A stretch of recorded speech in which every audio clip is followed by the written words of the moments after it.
What's going on, everybody? It's another Sunday. Another week has gone by. I'm happy to see you guys. We have a lot to talk about. We have a real conversation that needs to be had because there's a lot of hype. And you guys know I'm basically a moderate, and I'm against hype in the negative sense and the positive sense. If you notice, all these hyped up projects, I usually start trying to be like, calm down. And then when people are saying the whole bunch of things are bad, I'm like, no, it's not that bad. Some things are really bad and some things are really good, though. So we try to put things in a proper perspective. I know that's not good for YouTube because social media benefits when you're extreme.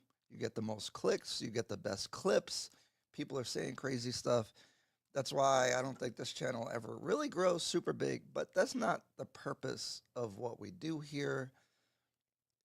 I talked about purpose and meaningfulness and all that on last episode, and I really mean that. So there's a certain mission statement that I have, and I just want to help people that are kind of on a similar path to me or other paths that may deviate from there. So we a lot of this mission is to provide information and my perspective. And you could do with this information whatever you want. I'm really not, I don't promote relocating to Kenya. Even, I'm not even promoting purchasing or investing. What I'm trying to do is if you so choose or are thinking about choosing to get involved in real estate or business in Kenya, that this information is there for you to help decide if you want to, invest or buy or relocate, and then how to do that on the real estate side and ways to be safe. That is the whole point of this channel and what I'm doing and Almasi Realty and everything that we got going on. While people are coming in, for those of you guys who don't know me that may be watching this later, my name is Ryan Fagan. I am a real estate broker in New Jersey, also a real estate investor. I've been buying real estate since 2010 with house hacking on my first property with a VA loan, all the way to buying more properties, BRRRR, flips, all that traditional real estate stuff that you may have heard of in the US.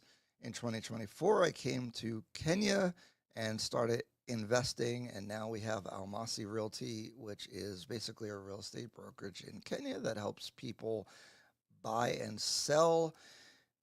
We're trying to be more transparent, more advisory. Our role, just like this channel, is to guide and advise people so they can make the best choices for themselves and their family or whatever their goals are.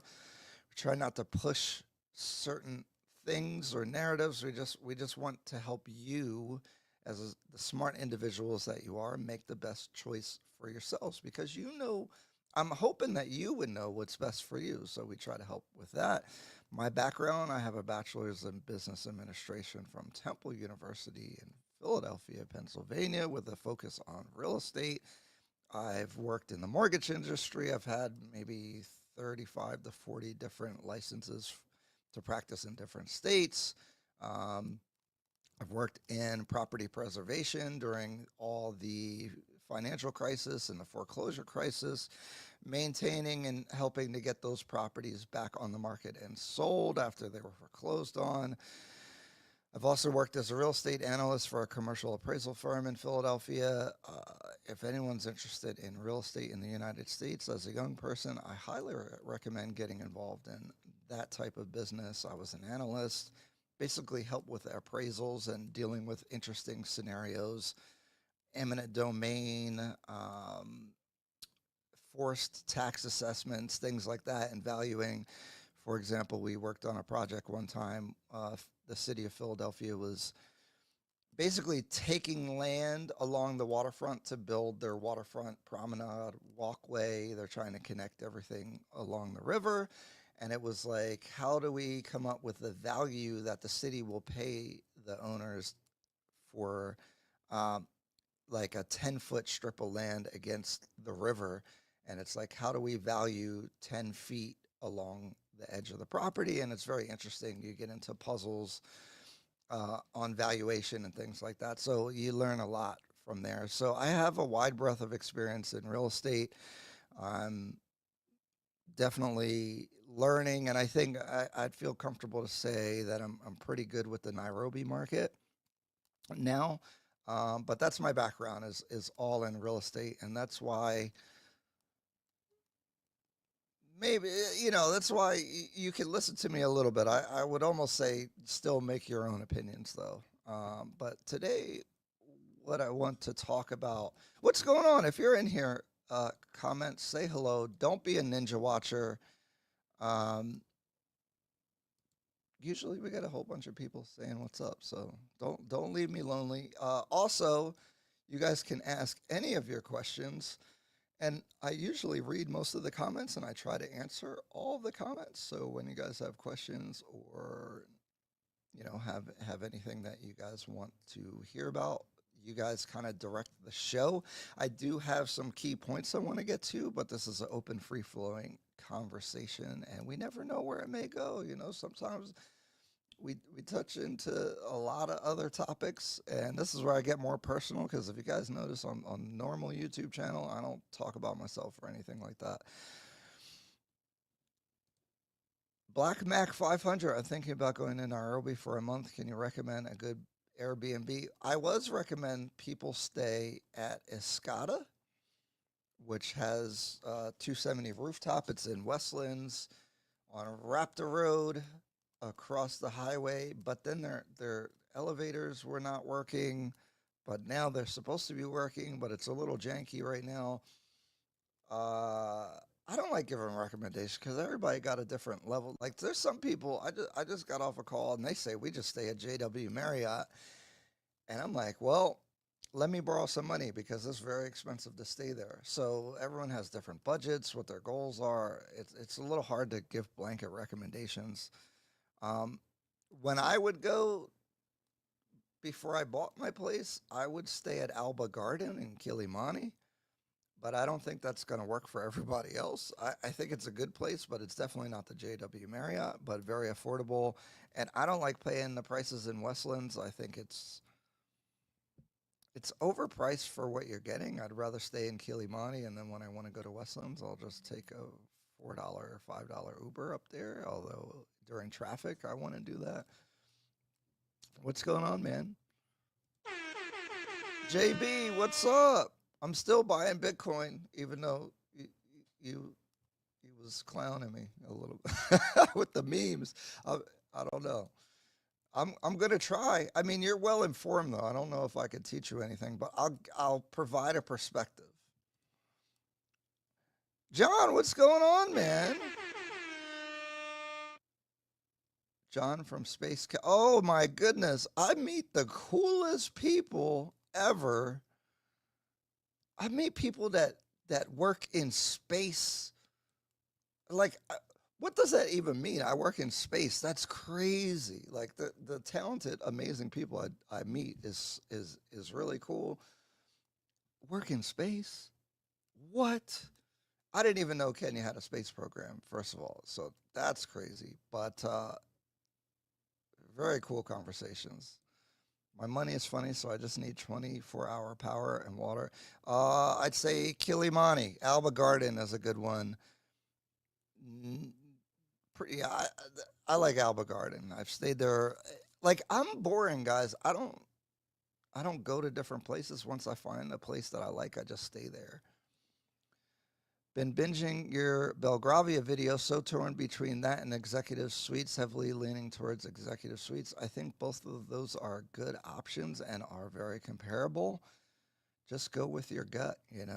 Um, a lot of like once we classify the projects, if they're comparable, the comparison is kind of up to you at that point. For me, I like Belgravia because of the greenery that they're bringing in. I think you walk into that lobby with the waterfall. Um, and having the outdoor restaurants, and it's basically very open. Uh, I like that. Executive Suites actually doesn't have like a courtyard, so it's a bit more corporate-y feeling or more built up. I think those vibes are very different. So that's probably a differentiating factor is that executive is much more because there's a block A, B, and C, and so there's no courtyard block. Not that it's crowded, but there's less open green space, but you're on Riverside Drive, so you could just go outside. Now, if you're at Belgravia, you could do that too in Kilauea, which has some of the better sidewalks, but Riverside also does. But these, so guys, when you work with Almasi Realty, which is our real estate company, you consult with me as well as our team. And so this is how we help you come to the conclusion on the best property for you. But we have to know what you like. And so these are the type of exercises that we have with clients.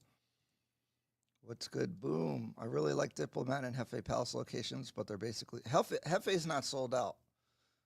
You could get good stuff. Hefe still has street view properties available, so you could definitely still get Hefe.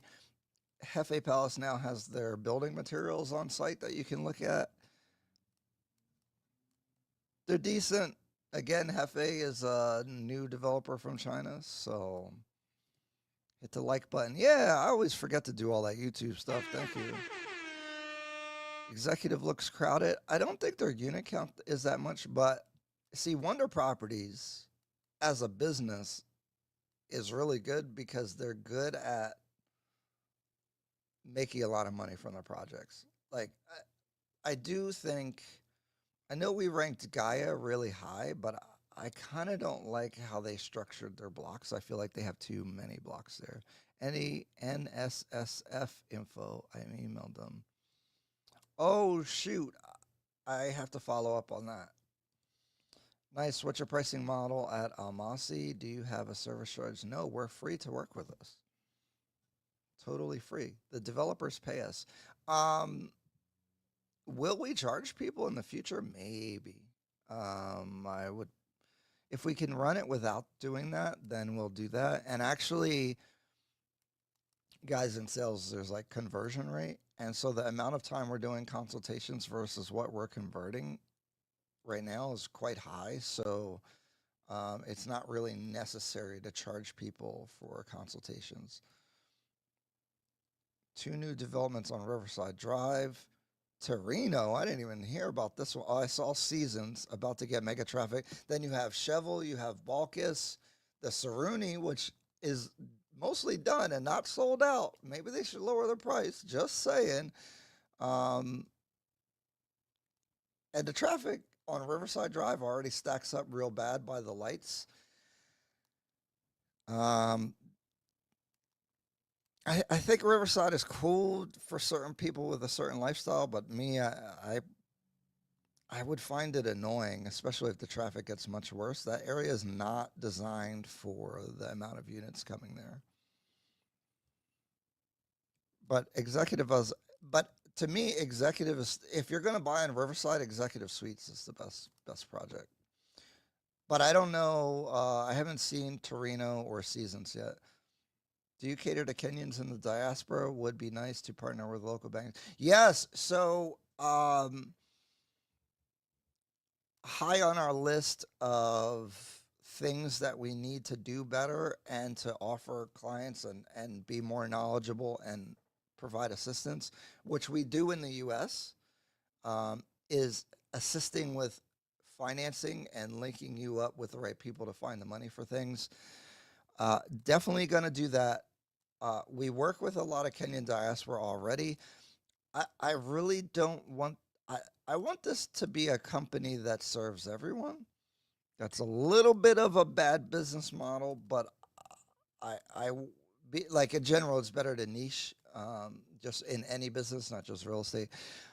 But I think our mission's a little bit bigger than just like pure business. So we want to elevate the real estate game in Kenya in every way, especially make it a little bit more advisory versus less direct sales oriented. So we need to provide education, help you find the right financing people, help you get the right lawyers, help you um, do the right due diligence, make the whole transaction a better experience and safer. That is our main number one goal.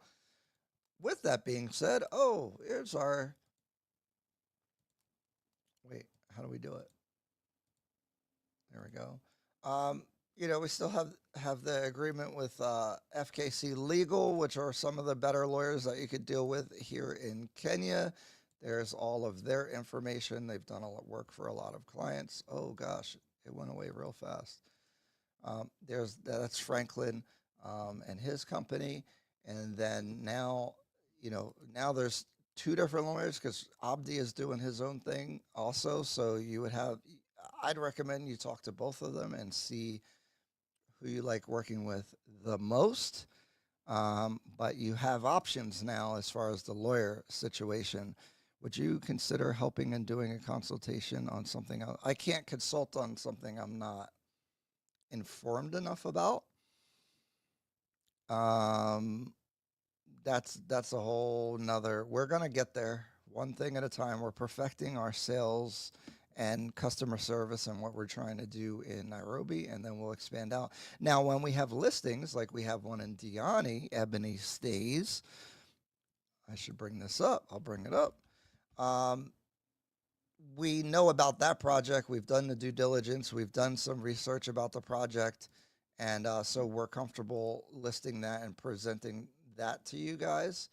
So let me bring up. And always use our website, almasirealty.com. It is the best I can do as far as sorting through real estate in Kenya as good as possible. Here is the website. Let me do it like that. Yeah, here's our, wait. Yeah, here's the website. We have some verified listings, Luminara, Pandora, Belgravia. These are, kind of listings that we stand behind, but also Ebony Stays is in Diani. This is like a mini hotel property.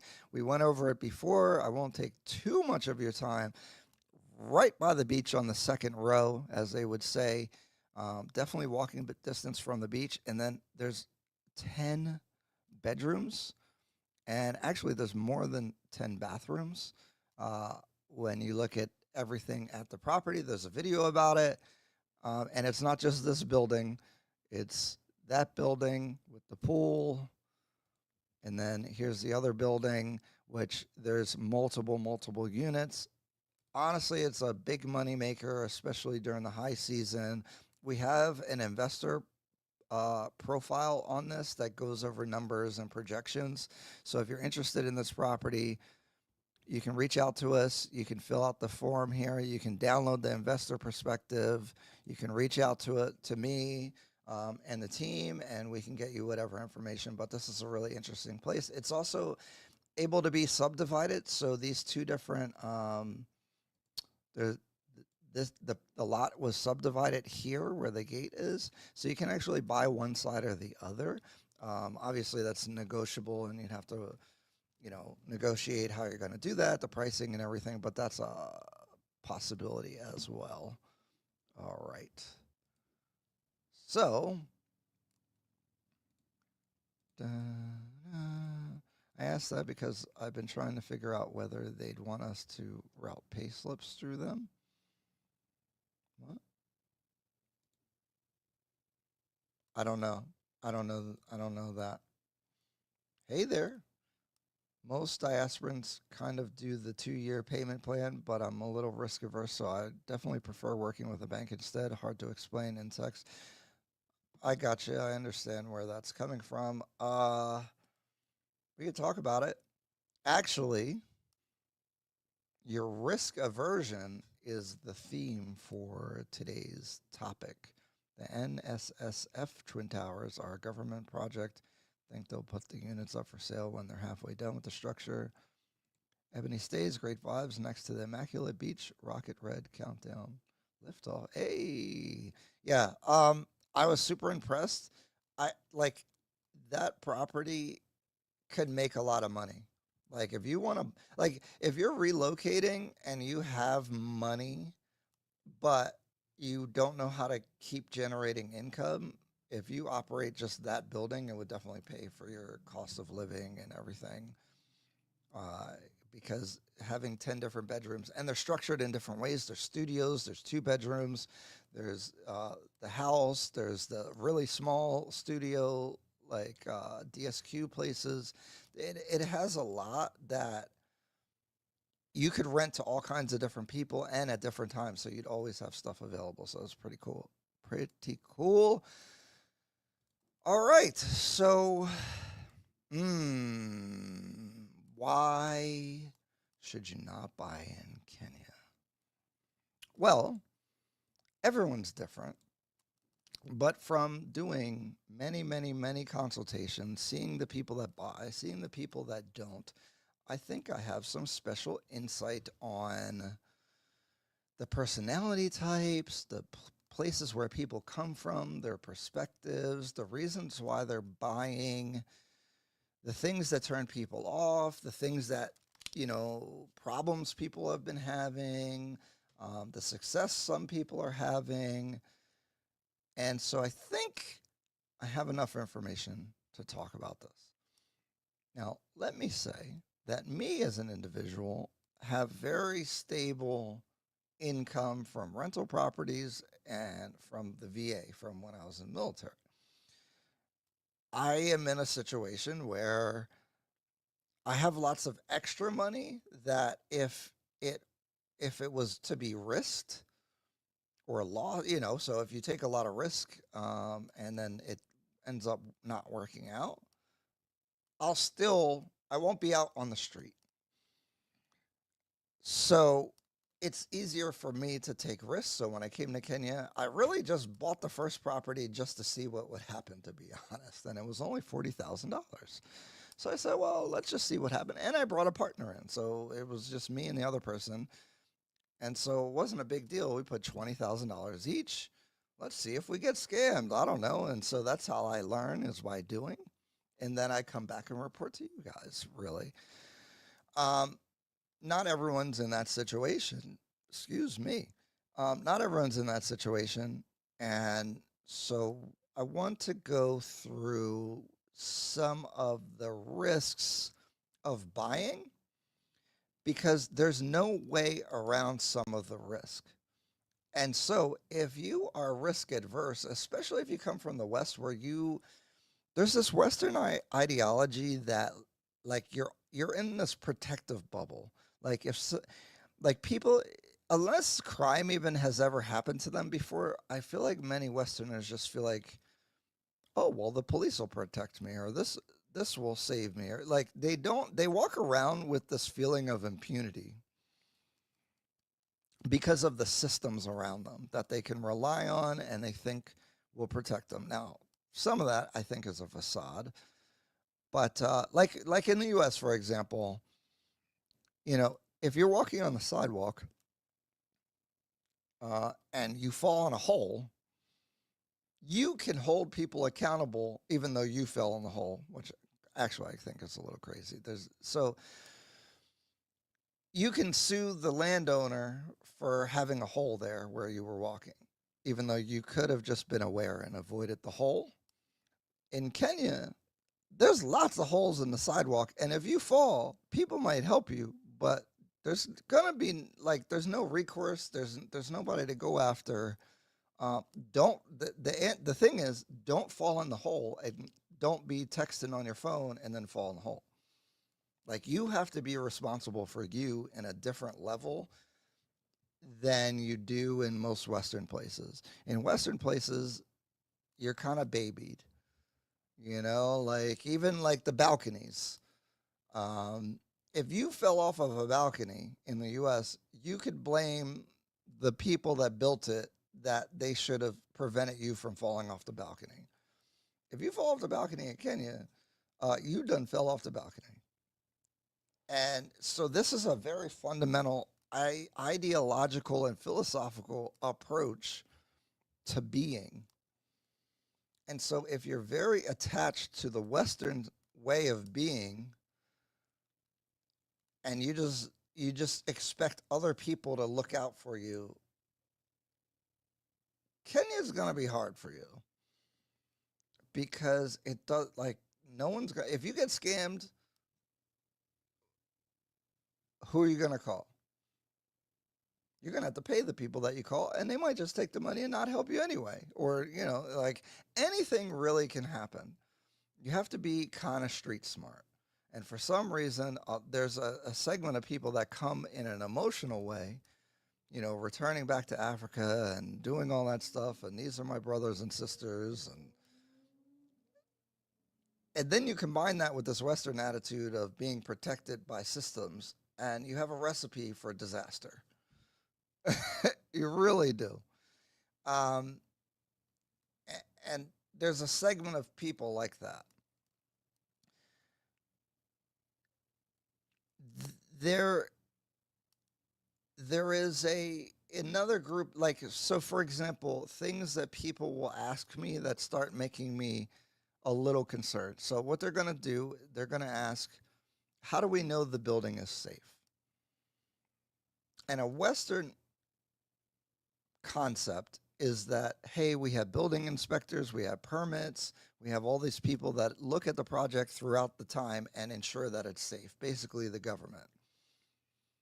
Now, Kenya has some of those systems to some degree, but are they working, let's just say? Because I don't feel like talking about this whole corruption thing, because I have a unique point of view about it. But it, like, they'll ask, how do we know the building is safe? And then I have to kind of have a really long conversation about how things work.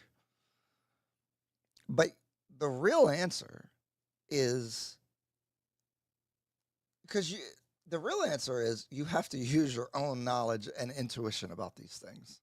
Because if you happen to buy a building that's unsafe, you're going to suffer the consequences directly. No one's going to bail you out of that problem. So what can you do?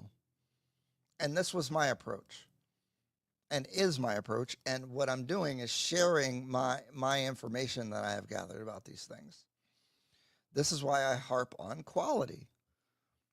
So what you do is, when you go to a development, do the salespeople have on dirty shirts and shoes and don't know what they're talking about? Like, what's going on here, right? So is there junk laying in the middle of the floor of their sales office?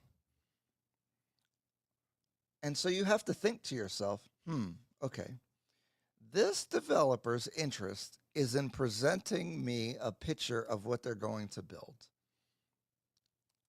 And they should be trying to convince me that it's going to be really good and they know what they're doing.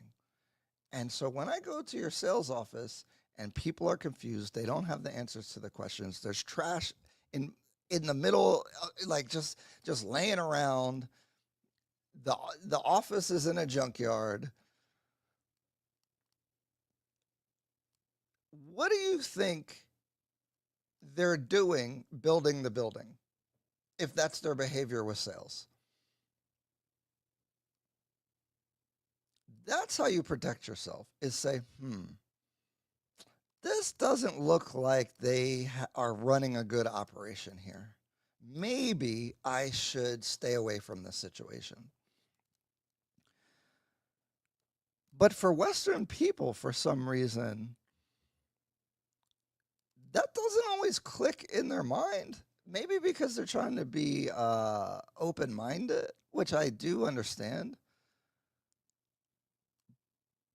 But there's no government system that's going to go and make sure you're safe if you decide to buy that thing. Yes, yes, you'll have a contract and it says something, and we can get into the legal aspects of risk. But guys, really, like, let's have, like, I want to say have common sense, but it goes beyond that. It's just because there's an ideology that, well, they have a license, so it's okay. No. Delete all that out of your mind because that is not a good way to approach this.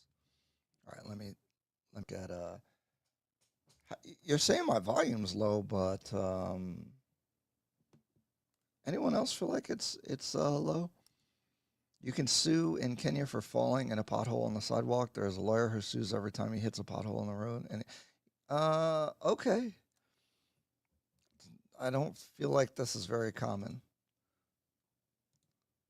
They arrested a guy in charge of urban planning recently that had the news said he had 65 million Kenyan shillings in cash. Yes, crazy.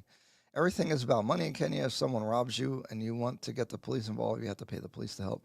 Also, Ryan, in the law, there is an obligation for buyer beware, and this applies to both real estate or all other interactions with people. So the obligation is personal. So trust but verify. And that's the thing. Look, the law has things written that will protect you.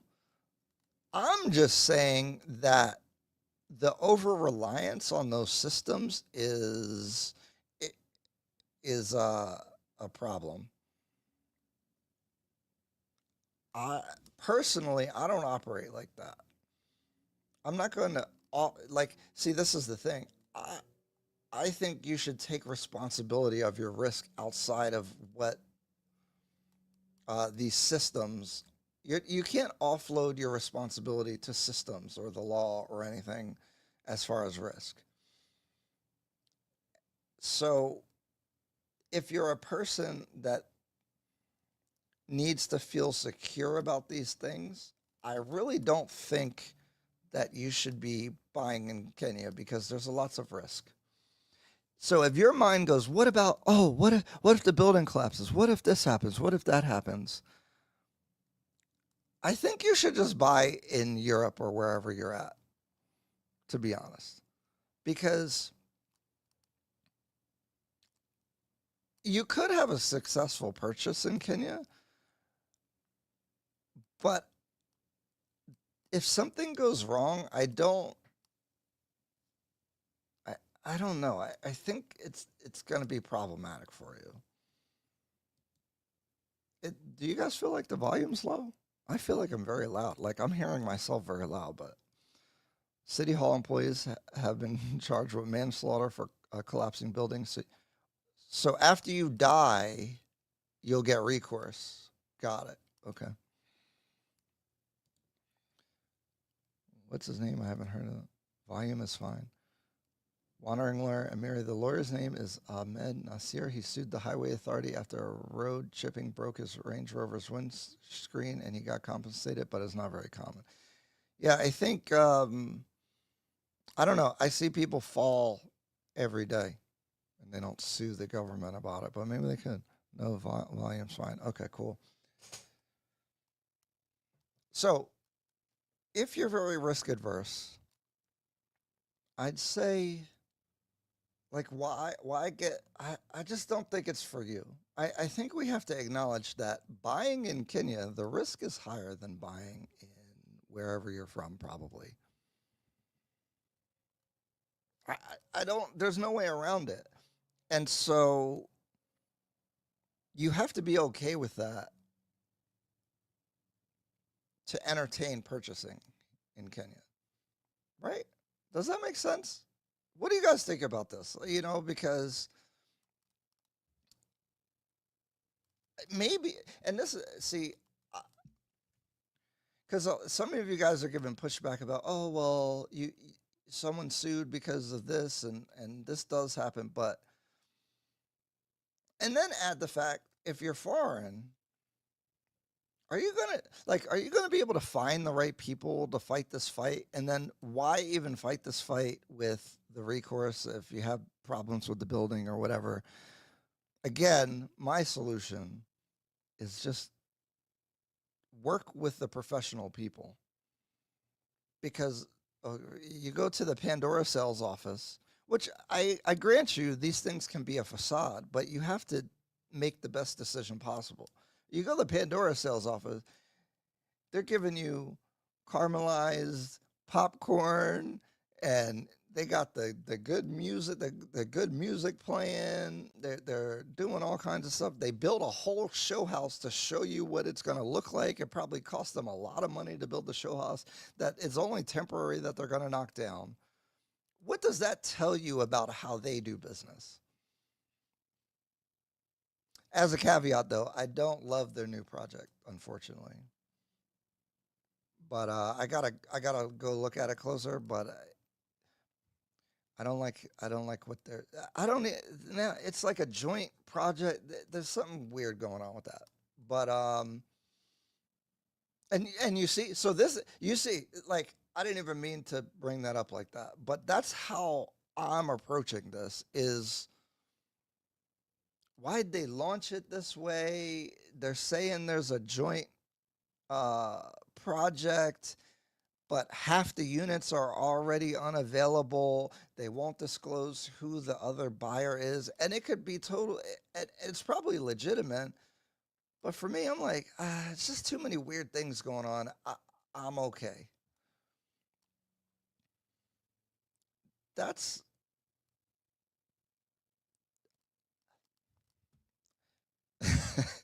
I, that's my point of view, and that's how I think people should approach this. Obviously, since it's my point of view, I think other people should carry that. I mean, you could do what you want, but I just want I want to like take some sandpaper off of this very smooth, clean expectation of doing business or doing anything in Kenya, especially with buying the real estate specifically.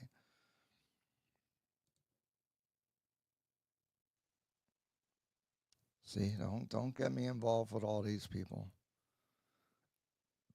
I don't. I ain't touching that one. Hello there. Do you know the commercial rental market in Nairobi or have a contact I could reach out to? I'm actually trying to open a small barbershop in Westlands. Most realtors have no clue. I am among those people who have not much of a clue about the commercial. But if you want to talk to me, I'll give you my thoughts. I don't know. I'd more probably have information about what I think about the location. I'm up for the conversation. Can I refer you to someone? Off the top of my mind, I feel like Oscar with Elite Sanctuaries is quite knowledgeable in general, but I don't know if he knows commercial either. uh, did you hear about the wandering investor getting scoped, beat up, and robbed? No. Did that happen? What? Is that real? Send a link. They do that in Kenya? I didn't think they did that in Kenya. Thought that was oh, was he in Colombia or something? I don't know. Dang. I guess because I was in the military and I traveled and my personality, like I'm very skeptical and I've never been robbed. I've no one's stolen my phone. Nothing ever bad has happened to me, but I pay close attention to everything. Now, when I go back to Kenya, something's going to happen after saying that, though. But all right, so risk in Kenya in general, you are as a foreigner, but even as a diaspora, you have a sign on your head that you're an ATM machine and that people can withdraw money from you in a deceitful way, and they'll be totally okay with it. Yes, that's true. That is how a lot of people look at you. I'm not trying to say everybody, but of course, it's a thing. I I've met with I've done consultations with people that like their Uber driver told them they knew an agent from the airport, and then they're out looking at properties with this random person that you have no idea who they are. Does that seem like a good idea? You don't know anything.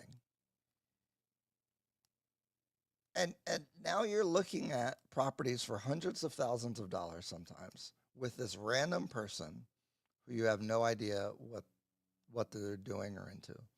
Like, does it just sound like a good idea? No, it's not a good idea.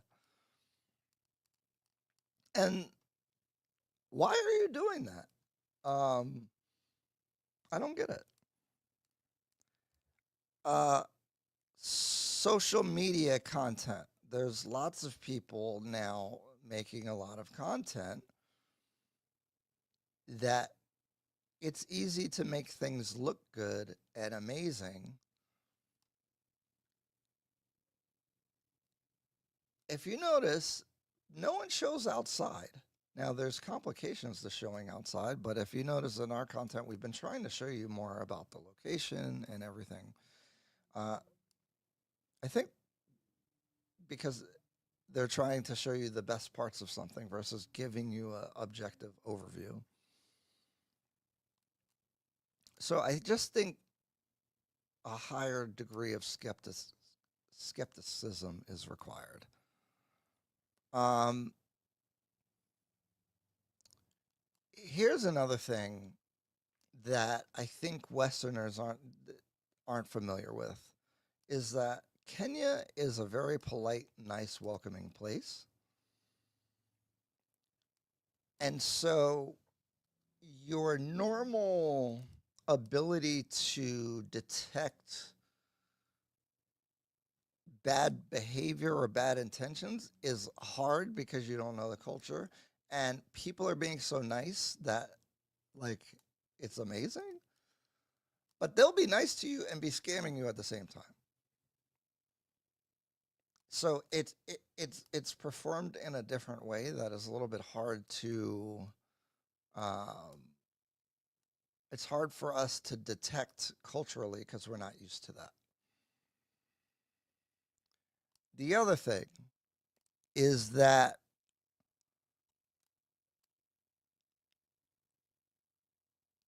there's a it's almost it's a East African thing that people won't say no.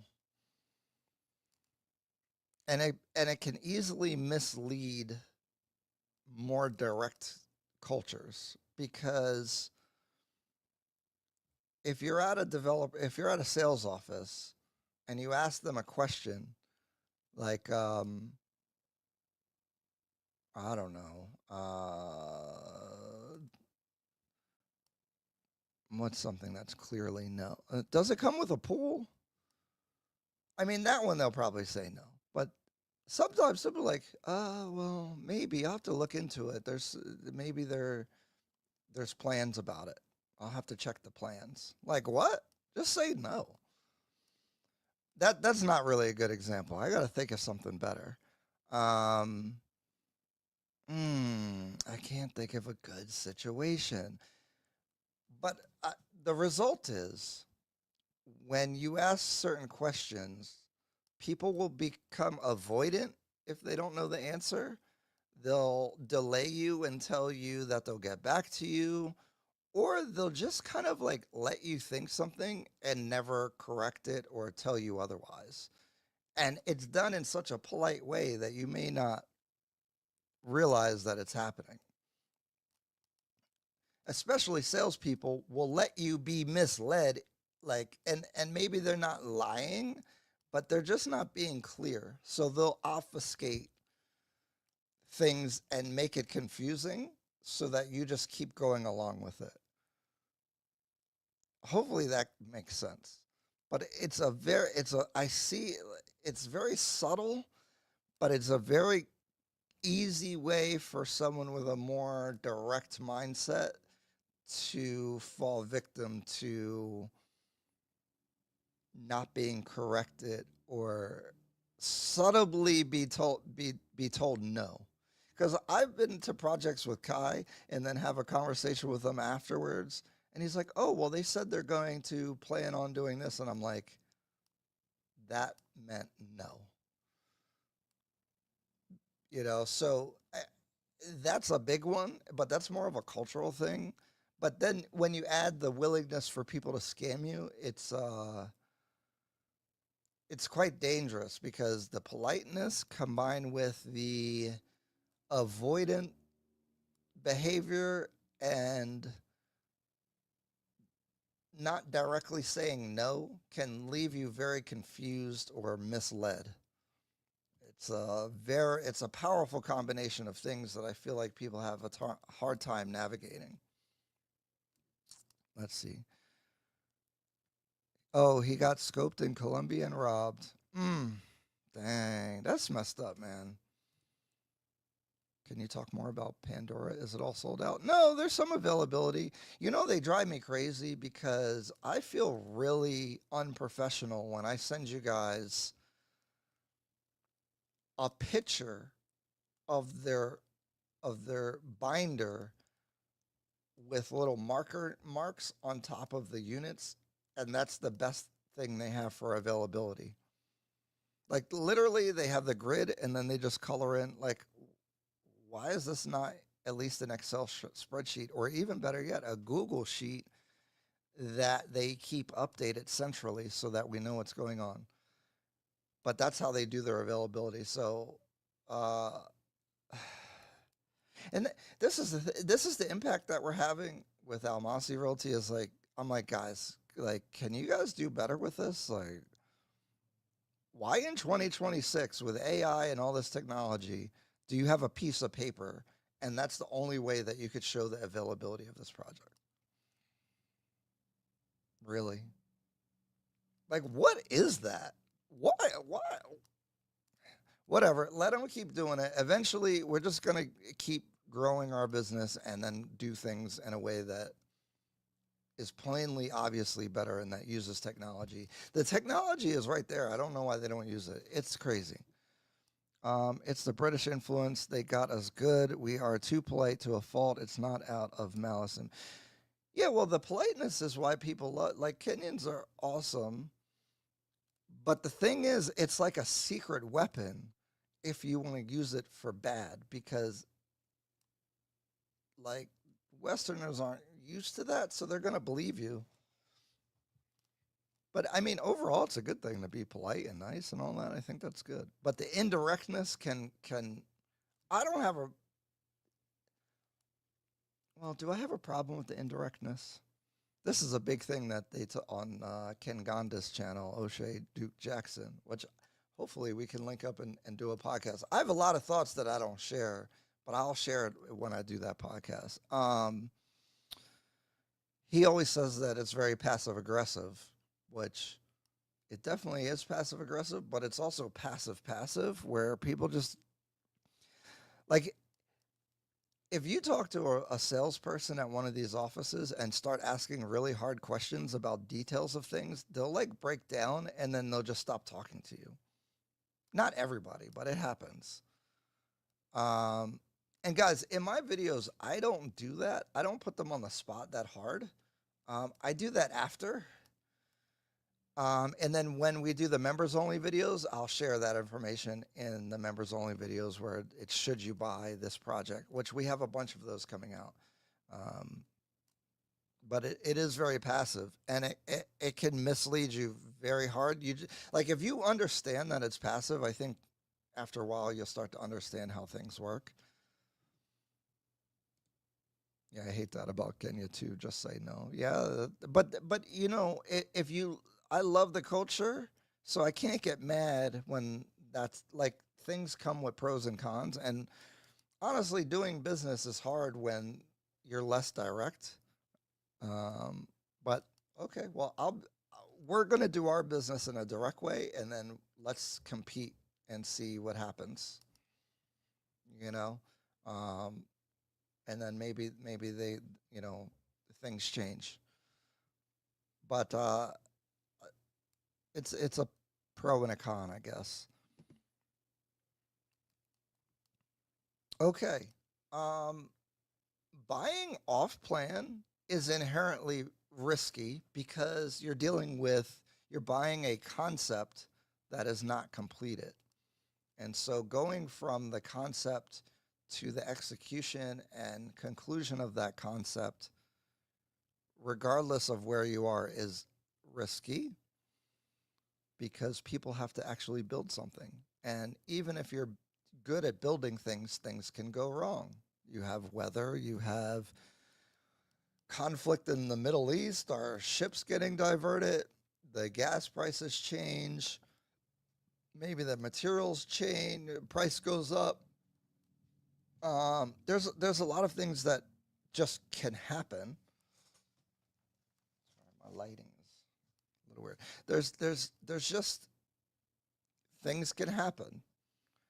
And so there's just a general risk with that. Now we want to mitigate that risk. We want a good sales agreement that gives you, again, recourse. I'm not saying that you're just SOL if something happens, but I think that's the attitude that you should have, though.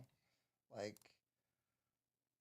there's a scenario where this goes bad and you lose, you know? Now, how do you protect yourself from that is the next thing that you should be thinking about. But you know, what's cool as a side note? Like Luminar even shares they send me their concrete testing of their pillars and stuff.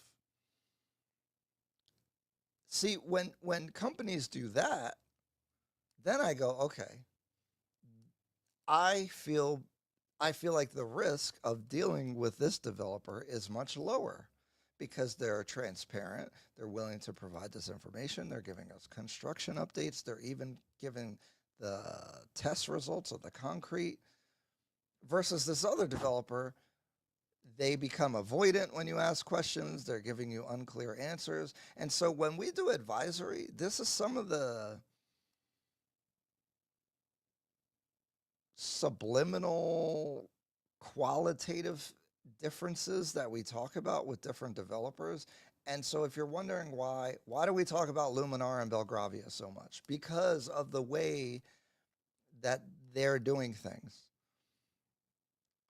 We talk about the Diplomat because they've done a whole bunch of other projects. We like the location, we like the pricing. Like there's a reason why we cover certain projects a lot more than others and talk about them a lot more. Especially because there's so many options. Why wouldn't you just buy the best one? Why would you buy for the same price something that's not as good?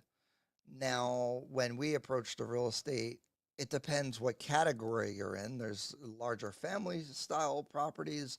Maybe you want the hotel style for investment. It depends why you're buying, what your reason is, um, kind of your point of view, what you value and don't value as much.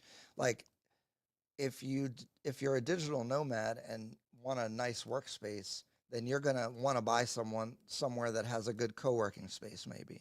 So maybe that's the reason why you buy this project versus that project. Um, that's kind of how we do that. That's like how we do things and how we go about it. So yes, say this project has better quality, but maybe you prefer the amenities that this other project. We're going to tell you that we think the quality of this other project's better, but maybe this one suits you because it has these things that you need. And then let's find all those things that you need and find the best one of that. That's kind of how we go about it. The directness can be too much, too direct. Uh, yeah, so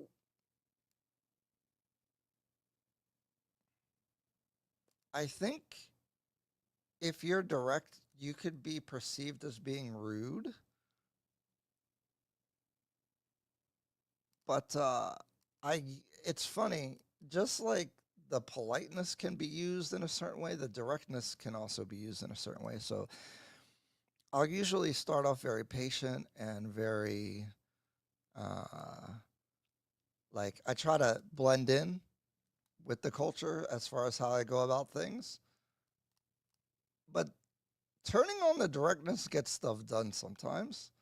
At the expense of maybe they think you're rude, but I kind of don't care at that point. So you could use how you're used to doing things to your advantage in the right situation. But here's the thing about directness in Kenya. You still have to be polite. So it helps if you add the polite words first. Now, I'll never say kindly because I don't like that. But doing a proper greeting, um, maybe a little small talk, and then being like, this is what needs to be done right now. It has to be today. It can work, but don't be mad. If you get angry about something, which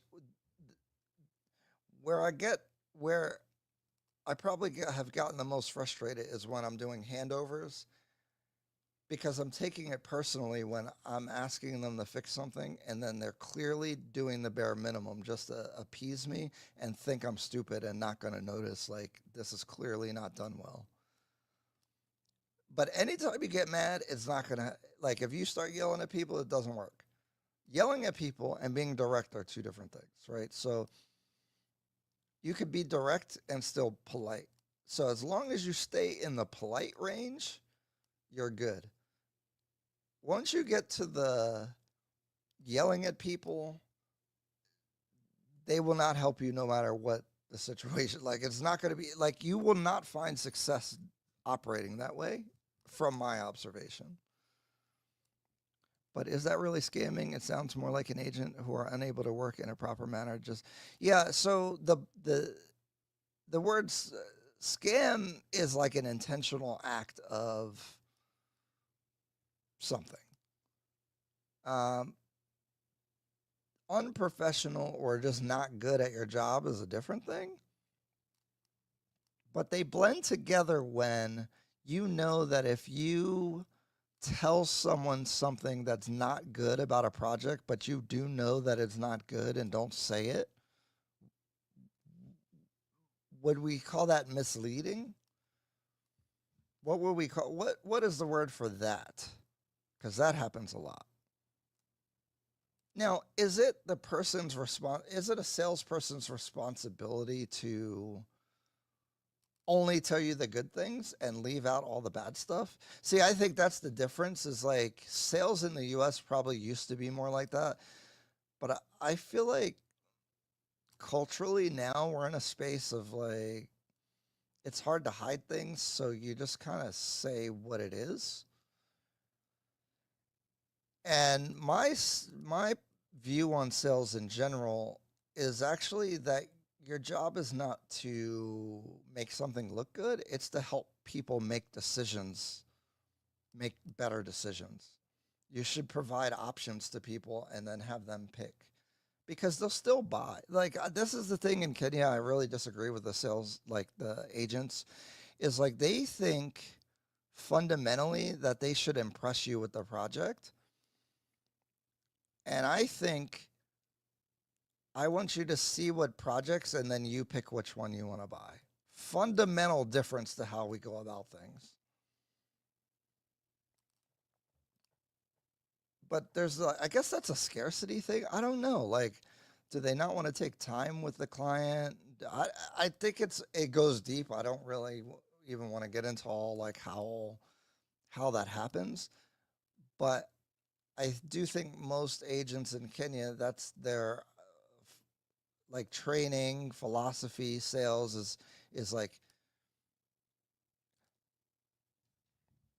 look at this keychain. This is the best keychain ever. It can solve all of your problems. It even has this key ring on it. It's indestructible. It's amazing. It's green. It's the best color, and you should buy it right now.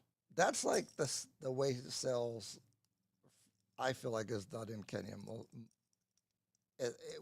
within the real estate industry. Now, me is like, okay, so there's this green keychain, and it's shaped like a dumpster. It represents, I don't know, the people that like the trash business. It's a unique thing to have, so it's definitely a conversation starter.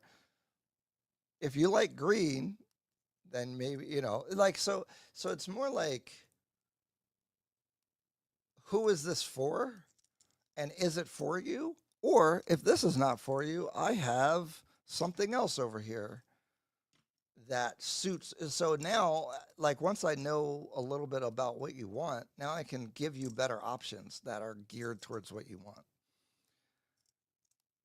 Sorry, I don't know why I got into a whole sales philosophy, but I think that's the biggest difference. Callie, what's going on? How are you? Let me hey. How many apartments do you own in Nairobi and how are the returns so far? I just have two.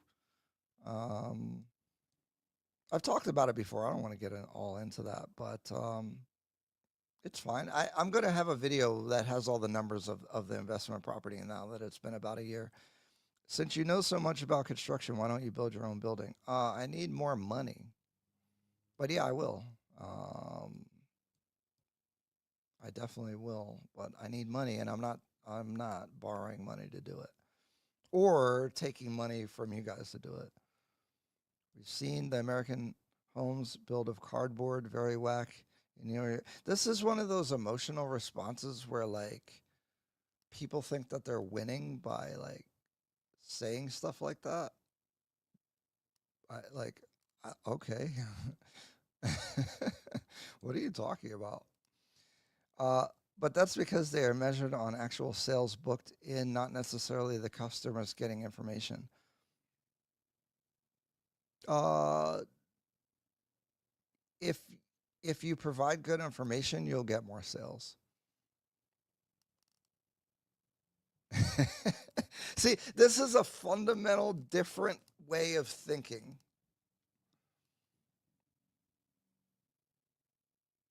You know, like that, whatever. I'm not going to get all into sales philosophy, but it's literally a fundamental different way of approaching things.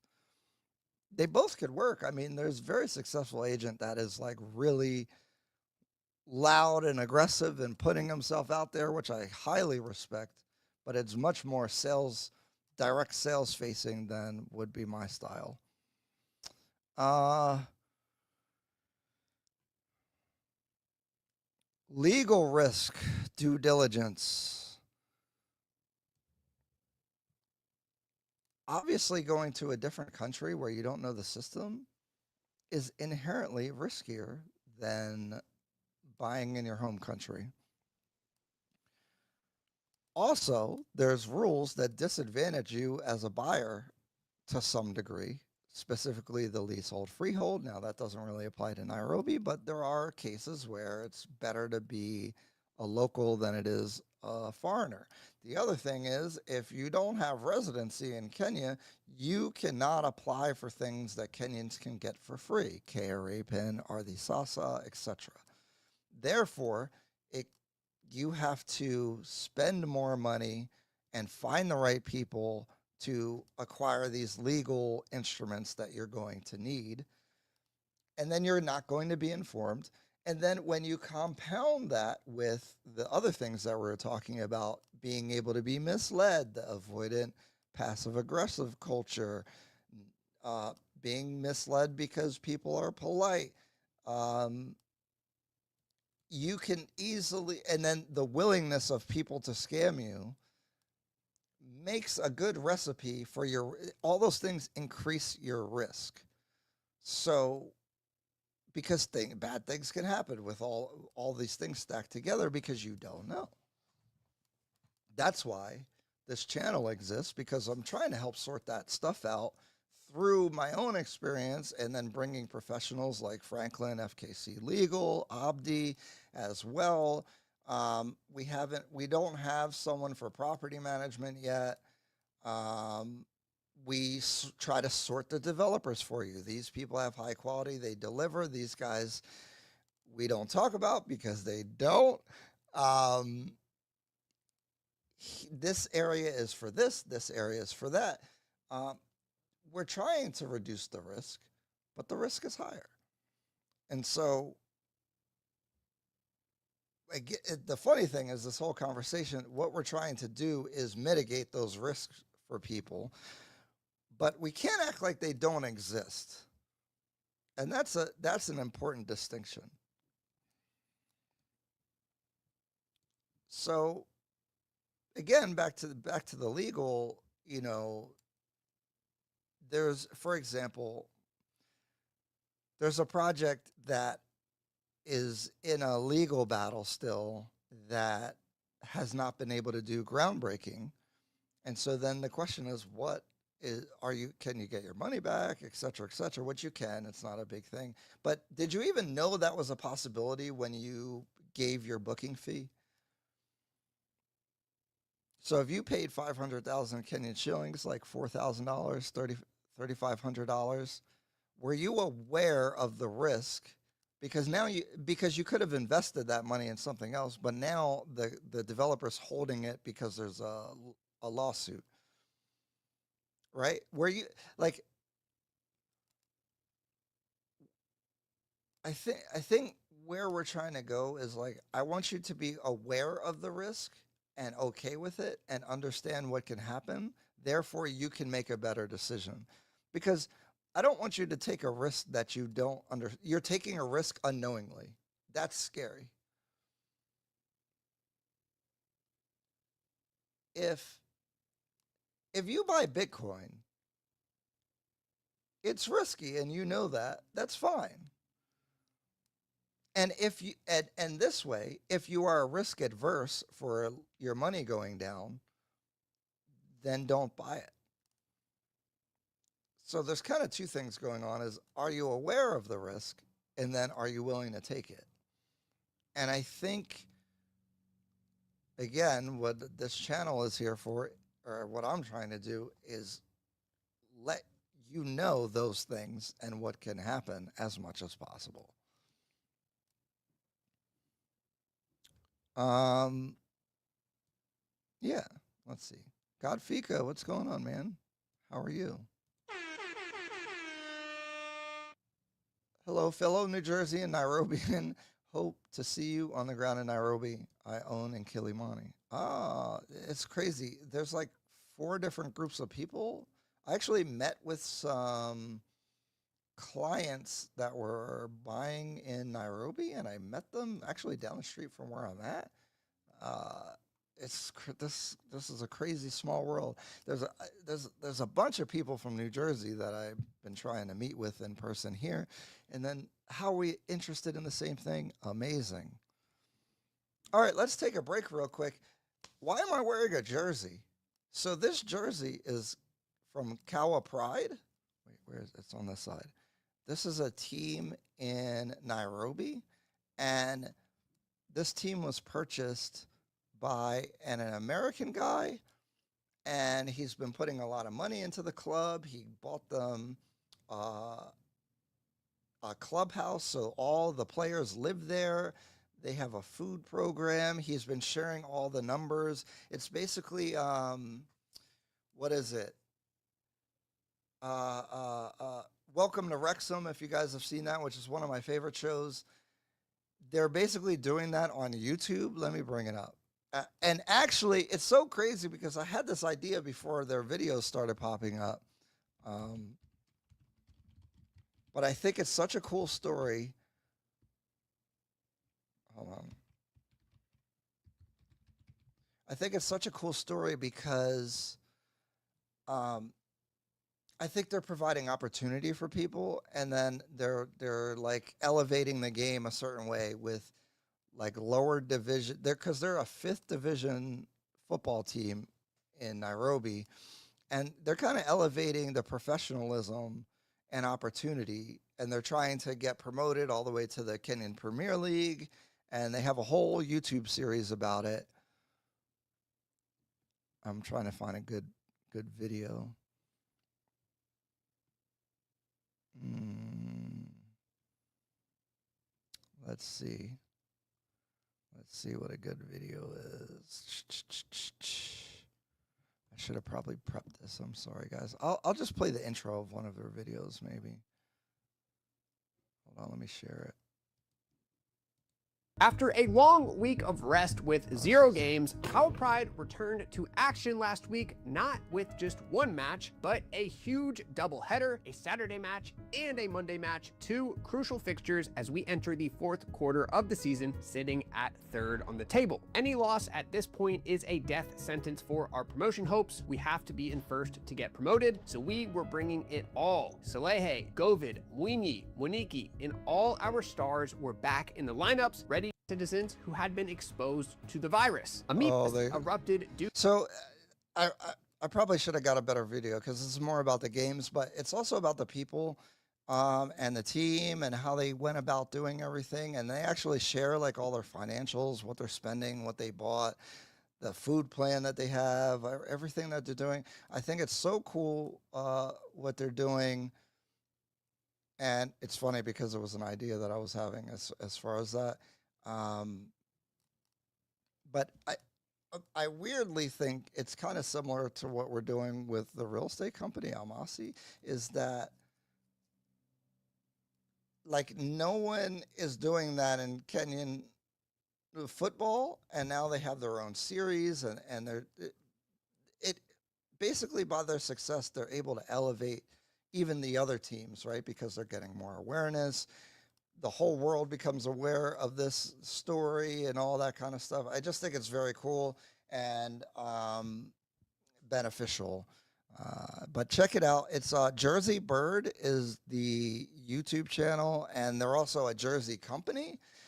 So they make jerseys for all kinds of teams all across the world. Actually, I'm in a league here, and we get our custom jerseys, so maybe I'll have them do our next set of jerseys. I'll probably wear one of our team jerseys because I sponsor our team here, and I still play somehow.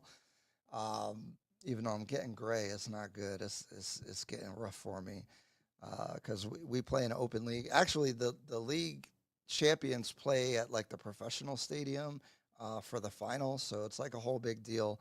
But check them out if you're into that because they're actually pretty close by. You could actually go to a game if you're in Nairobi because they play like 40 minutes away up Thika Road. So they're not too far away. Check it out. Look into it. I think it's really cool. That project better not be the one I am investing in. What? Which one? Oh, no. The project that stalled is Amethyst, and it's not their fault that it got stalled. I just didn't. I don't want to knock them because that wasn't the point of this whole thing. But they're one of the better developers, but they're just in a bad situation. And that's the thing. Again, with risk, you can't. The way that real estate works right now is that people can bring a lawsuit against your development, even if you've gone through the proper channels and have approvals, and it can delay your project. And so, to no fault of your own, even if you're doing due diligence, your project, if you're doing it, could get stopped. So, again, back to the risk conversation. That's what's going on. Another issue, property management. Property management is probably one of my biggest concerns. And so when we say property management, I'm talking about two different things that go together. The building management and then the rental management, specifically Airbnb. I find that the building management in most projects is not good. When you stay at places that are a couple years old, the amenities start not looking good. Some of the stuff at the gym is not working. That's because they buy cheap gym equipment at a lot of places. Just generally, they're not proactive about management. And I don't think it's a funding issue with the service charge necessarily. I just think the level of professionalism, as was spoken before, is just not that high. And I think what needs to happen is some really good companies need to come into the market and start offering building management that the developers can pass off the management of the building to. I know that some of the developers are trying to form their own management companies separate from theirs to do better, but it's a systemic risk to me across the whole market, even the good developers. I'm very skeptical. And if you watch the videos when we talk about management plans, they will give you many hypotheses on what they're going to do. Oh, maybe we're going to have this company do it, but you could also do it yourself. Or we're in conversation about this, we're in conversation about that, but there are not very many solid, comforting answers to these questions. If you watch the Woodley Village video, when you watch my content, please read between the lines. I say, what is your past project history? And none of those projects are anything like the one that they're building. Risk. That's what that says to me. Hey, what's your track record of managing residential properties at this scale? None. Okay. Well, it could work out. And again, when you ask developers what their property management plan is, it's very thin. It's a risk, and that risk, I don't know how you can to mitigate it. Actually, in consultations, I've had very many. I've been bringing this up every time. Is that is one risk that's really hard to mitigate for. You can mitigate many of the other risks working with reputable lawyers that have been working for other people and been successful, dealing with developers that are highly vetted with with long track records of performance.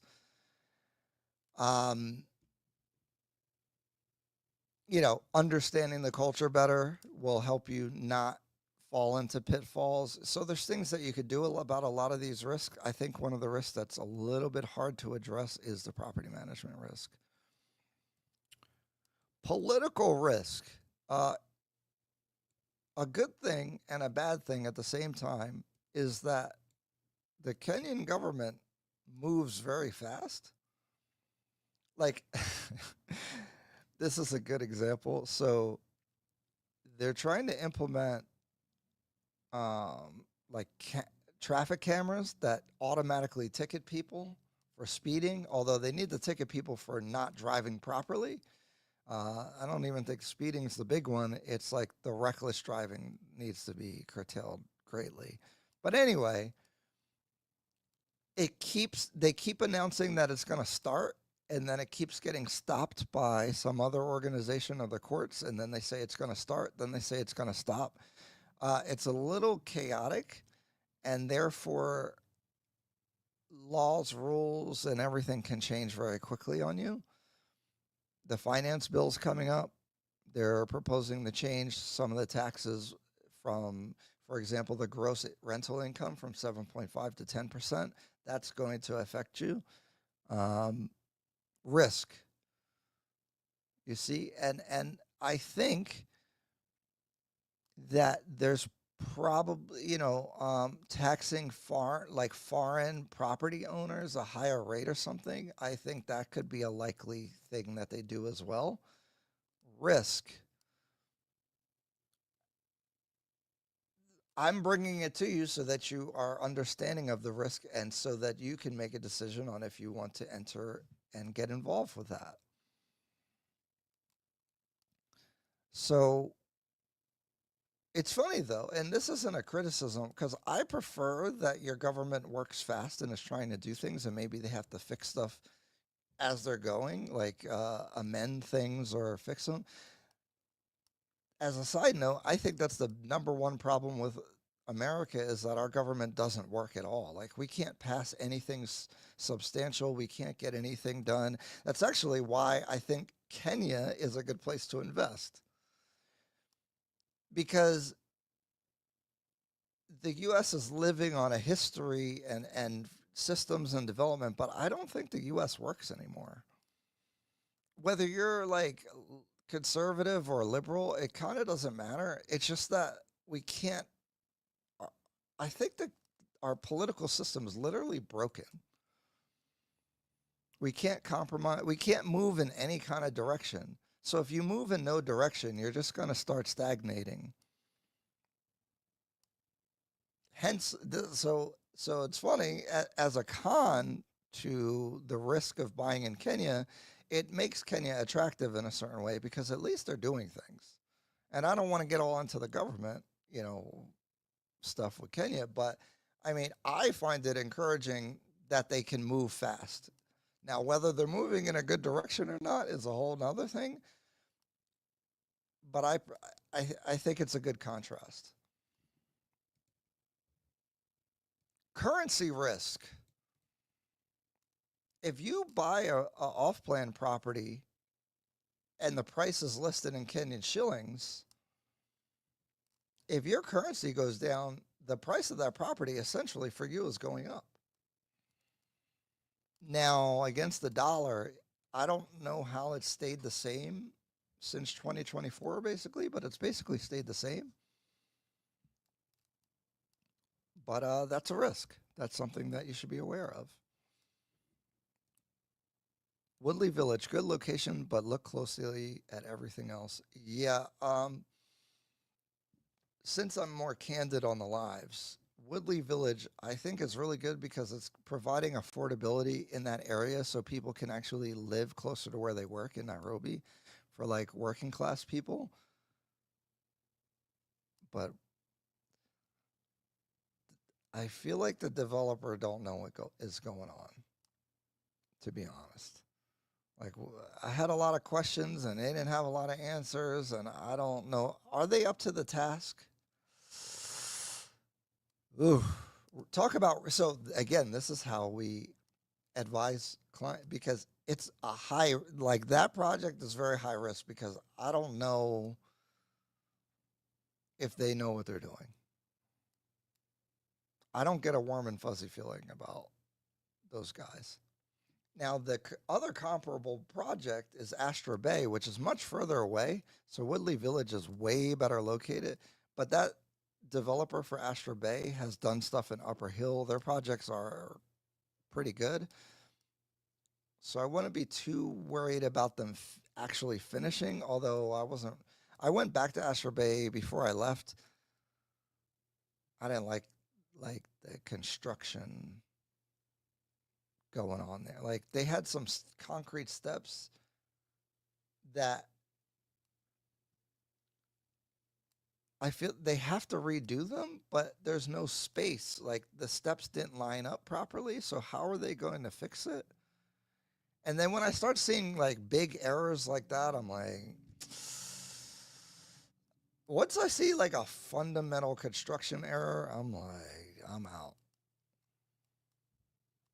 I did not like that.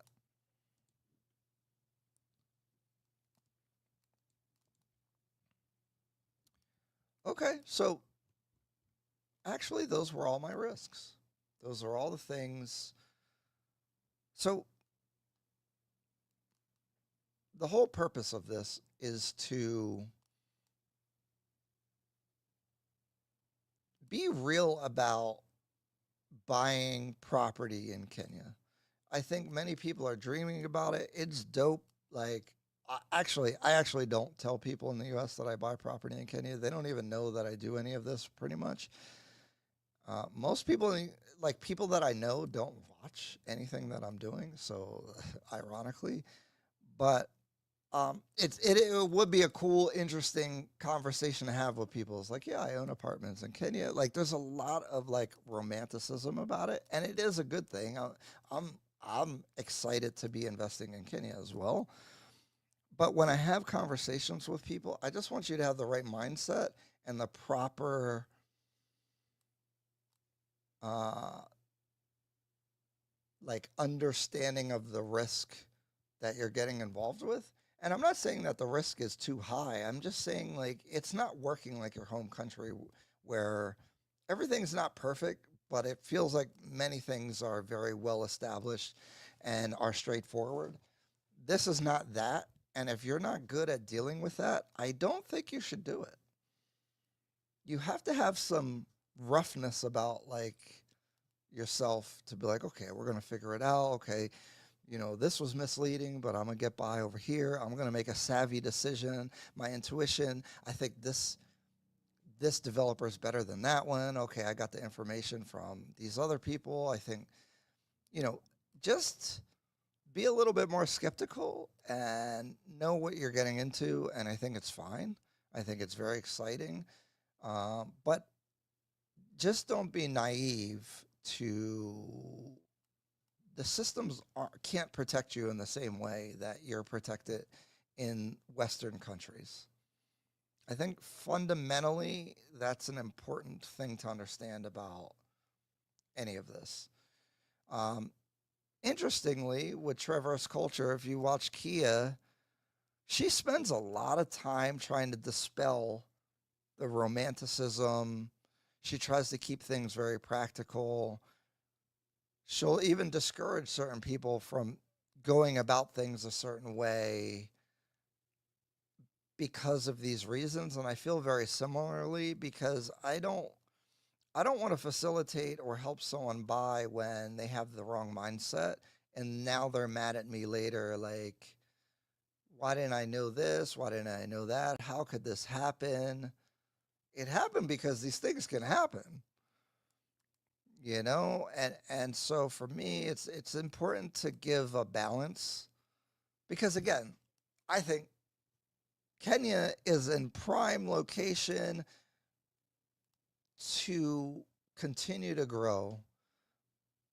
The middle class is doing better, although with the gas prices it's getting a little tough with the prices. International investment is coming, the UN, all this stuff, more businesses are coming, and a lot of money is coming. Now, I do hope that with that coming, the lives of everyday people improves, which requires good policy. But as long as, like, as that's the case, then things should be improving, and I want to participate and be part of the positive change and production and everything. It's a very exciting time, but there's risks and pitfalls, and you're not protected as much as you would be in where you're used to coming from for a lot of people. And so that's really one I want to emphasize. Also, as a side note, I actually think all this conflict in the Middle East benefits Kenya, minus the fuel prices. The Qatar and Dubai buyers, investors, relocators. Nairobi's becoming attractive for the world for some of those things. South Africa's troubles and stagnation. South Africa, if you wanted to invest in the continent, most people would, like, South Africa would be the top of the list. I think Kenya can be in the top 3 of those with Ethiopia, Rwanda. Nigeria still has a huge economy by the numbers, but man, try to do business there, So I think there's a lot of positive narratives that are leading its way to Kenya. So I'm excited about it, but I feel like people are coming with a blindfold, and you might do well by accident, but I just don't want you to jump in without understanding there are a lot of risks. And if you're scared of risk, don't do it. There was a COVID error project here in Cape Town that got canceled and people just got their money back late last year. See, I mean, that with construction and COVID, that combination of that, there's no way to mitigate that risk. But it's good they got their money back. But who could have predicted those two things happening at the same time, and with interest? But you got to wait that long. Yeah, and you didn't plan for your money to be there, which is my whole point, is that you shouldn't be using money that you need to count on, in my opinion.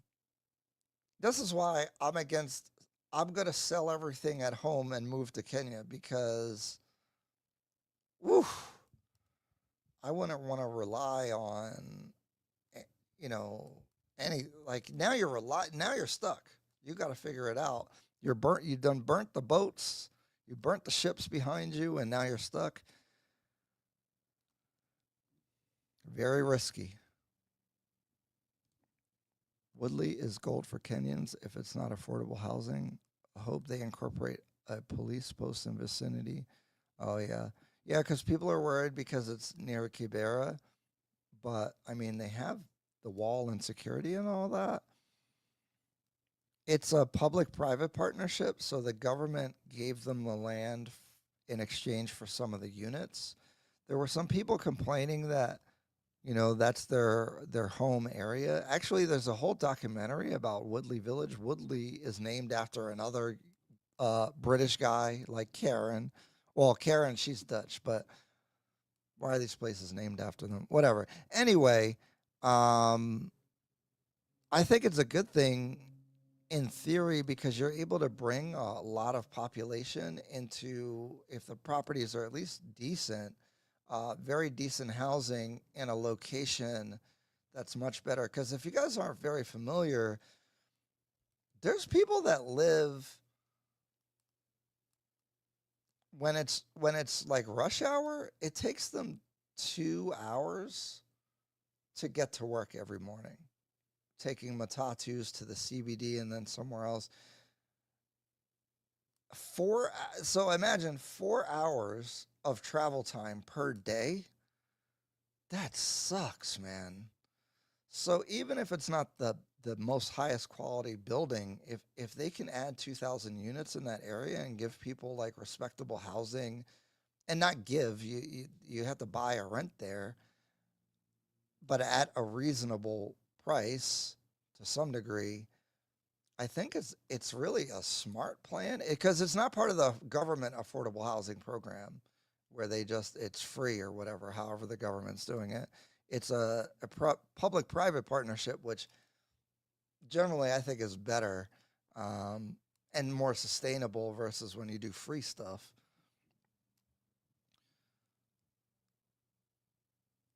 I think it's a really good thing. They need to force these developers to set aside units for affordable housing because no matter what, you're still going to create pocket. Yeah.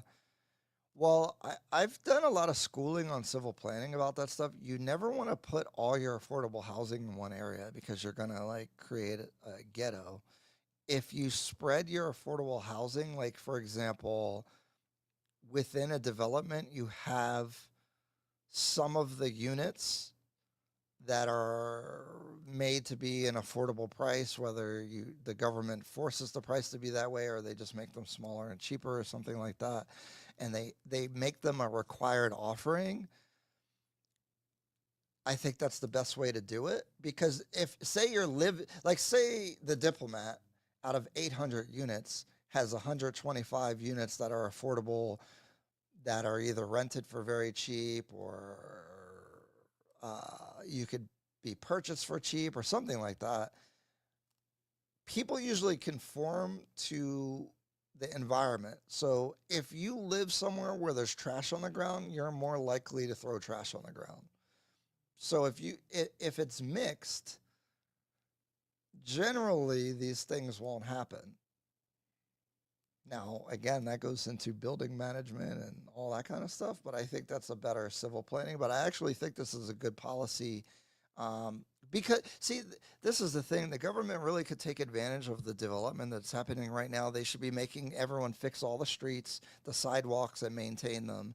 I mean, the whole city would be improved by making the developers do it. And the developers will still make money, so it makes sense for everybody. I mean, in the U.S., that's what we do. Like, you become responsible for your immediate sidewalk and property frontage.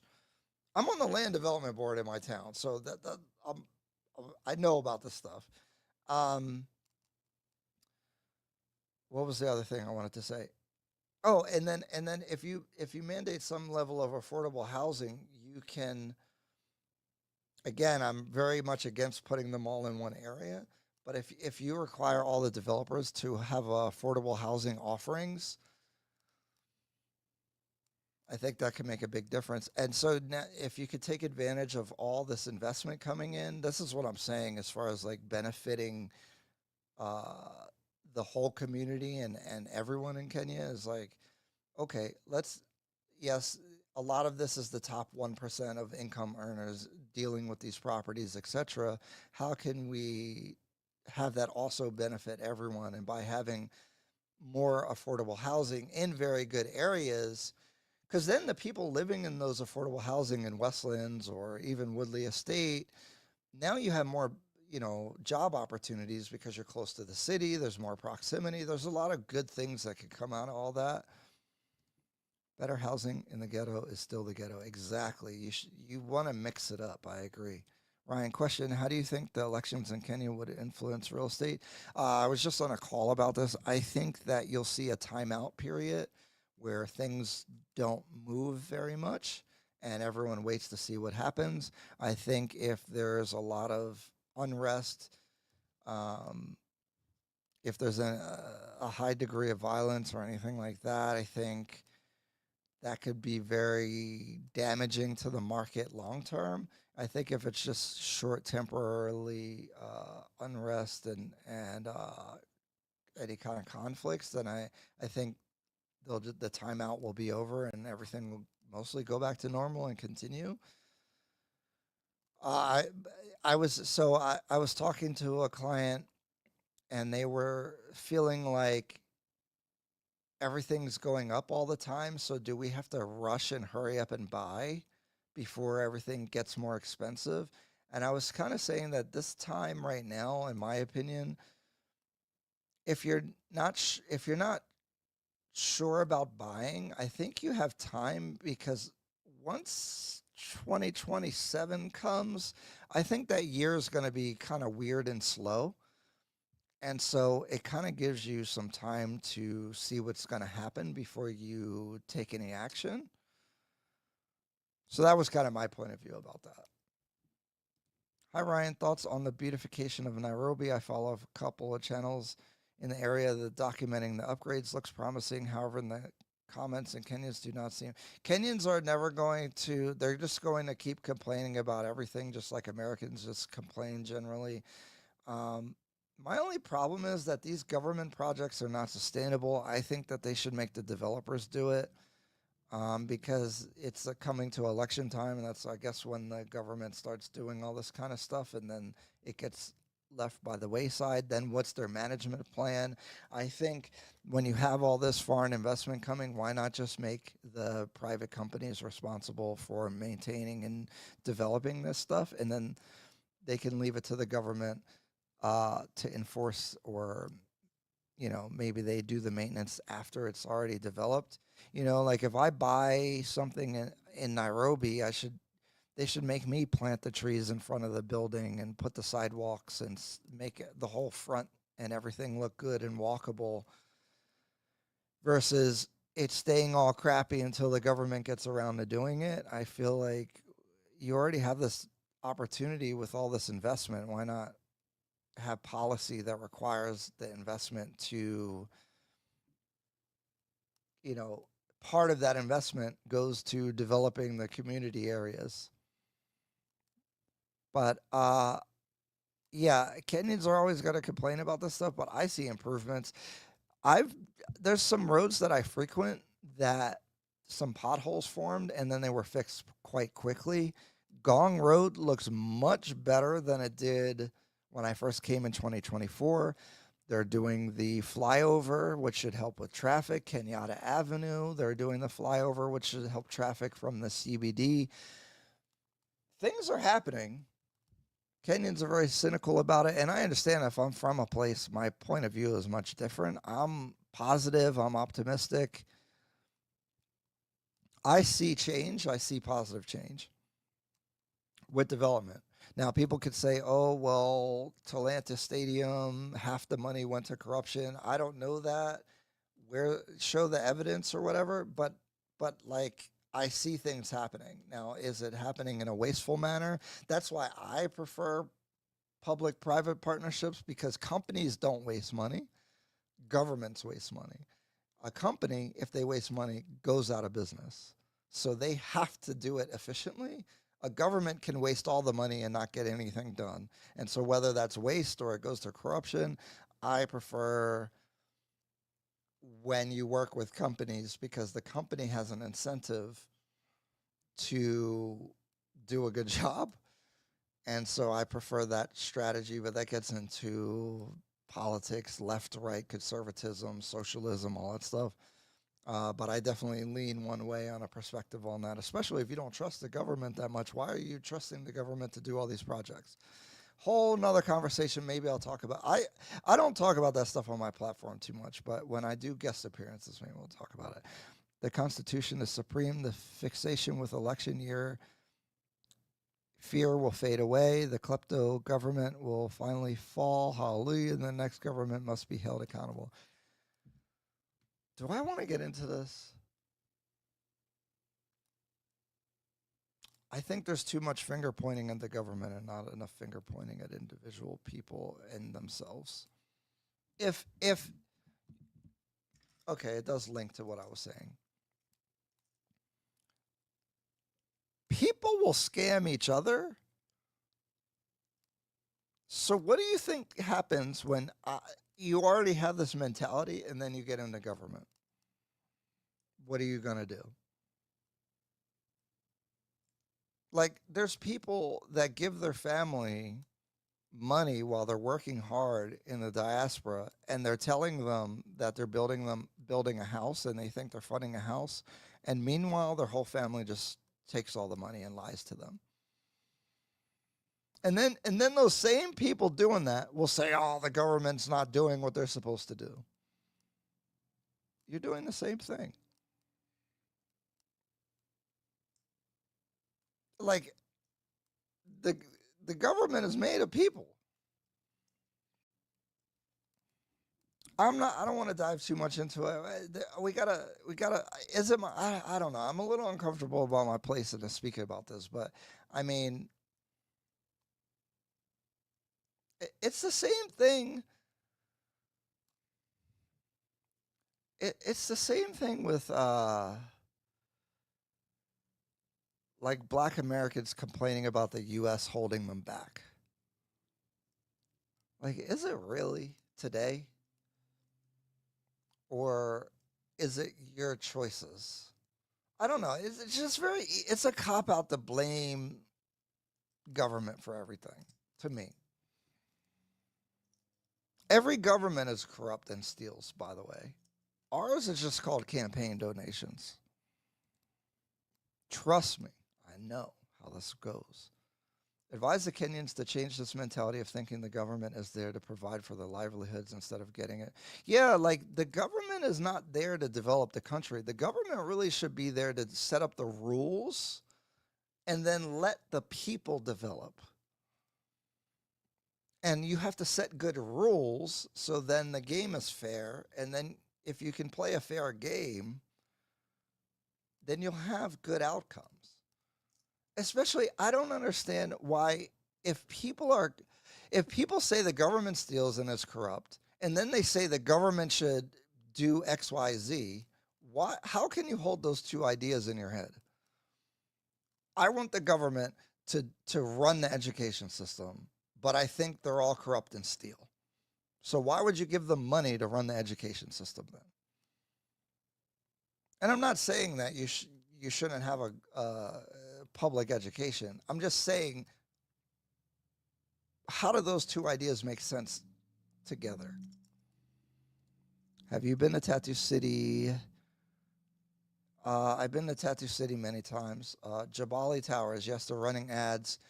They look cool. Why are they priced like they're in Westlands when they're 45 minutes without traffic, or 35 minutes without traffic from Westlands, and probably an hour and a half, 2 hours from city center? Like, that's like paying, say, a condo in Manhattan, New York, in the epicenter of the economy of all of America, is $5 million for a condo. And then you put a condo in Staten Island in the suburbs, which is not as nice or not near as much opportunity, and you price it the same. Why? How? There's nothing in Tattoo City. There's tax breaks there for businesses. There's nothing there. Like, what are you paying for? It's crazy. Like, why? Tell someone, make the case. Also, they don't want, I can't do content there. What does that tell you? They don't. Haas gets sold either. You know why? Because they want to control their narratives. And so the narrative that you see about these places are very controlled. And if you let people show that stuff and give their own opinion, would that narrative continue? I don't think so. In Kenya, becoming an MP is like going to the NBA in America as far as salary of the, like, yeah. So I did see you sent me that. The proportion, the percentage salary against like the average salary or whatever is like really high. Which then would say, because an argument in the US is like politicians should be paid a lot so that they're not encouraged to do alternative. So if you're paid a lot as a politician, maybe you were less likely to take money, but I don't think that's true. Yeah. Interesting. Yeah, guys. That's pretty much what I wanted to talk about today. I have some other things to get to. Again, this jersey's by Jersey Bird. They have a really cool story in Kenya with their football team. You don't have to like football to find it interesting. It also has to do with business. I really like it. It's basically like Welcome to Wrexham on YouTube. Check it out. Very cool. Of course, Almasi Realty, our company that helps people buy and sell property in Kenya. We try to mitigate your risk and make sure that you know what risk is involved. We try to connect you with the best professionals, the best developers, so that you can make the best decision for yourself and advise you on all those things that help guide you through the process so that it's a little bit easier and we reduce the level of risk so more people can invest and buy and get involved and participate, which hopefully all of this benefits Kenya and the community, and the money travels around and there's more employment, and it's a whole long thing, but there is a deeper thing where we're helping things help out. Also, we're working on, weirdly that I came to this, we want to do some, it's not charity. I want to do some community involvement with the company, but I'm wondering what you guys think. Like, what would be the most effective thing that we can do as far as like giving back? And I'm not big into giveaways. Like, should we do classes for youth about real estate, how to get into the business? Should we do like an intern program? Like, what are cool things that we could do? I'm not so good at brainstorming this type of stuff, but I'm throwing that out there if any of you guys have ideas. But that's an initiative that I want to start by the time at least we've been in business for a year, and make that a core aspect that's like connected to the business. Kind of like Franklin. Franklin does the pad drives for girls, because apparently, like girls, if they can't get sanitary pads, then they're out of school for like a week. And so like I could see how that is incredibly impactful. FKC Legal does that.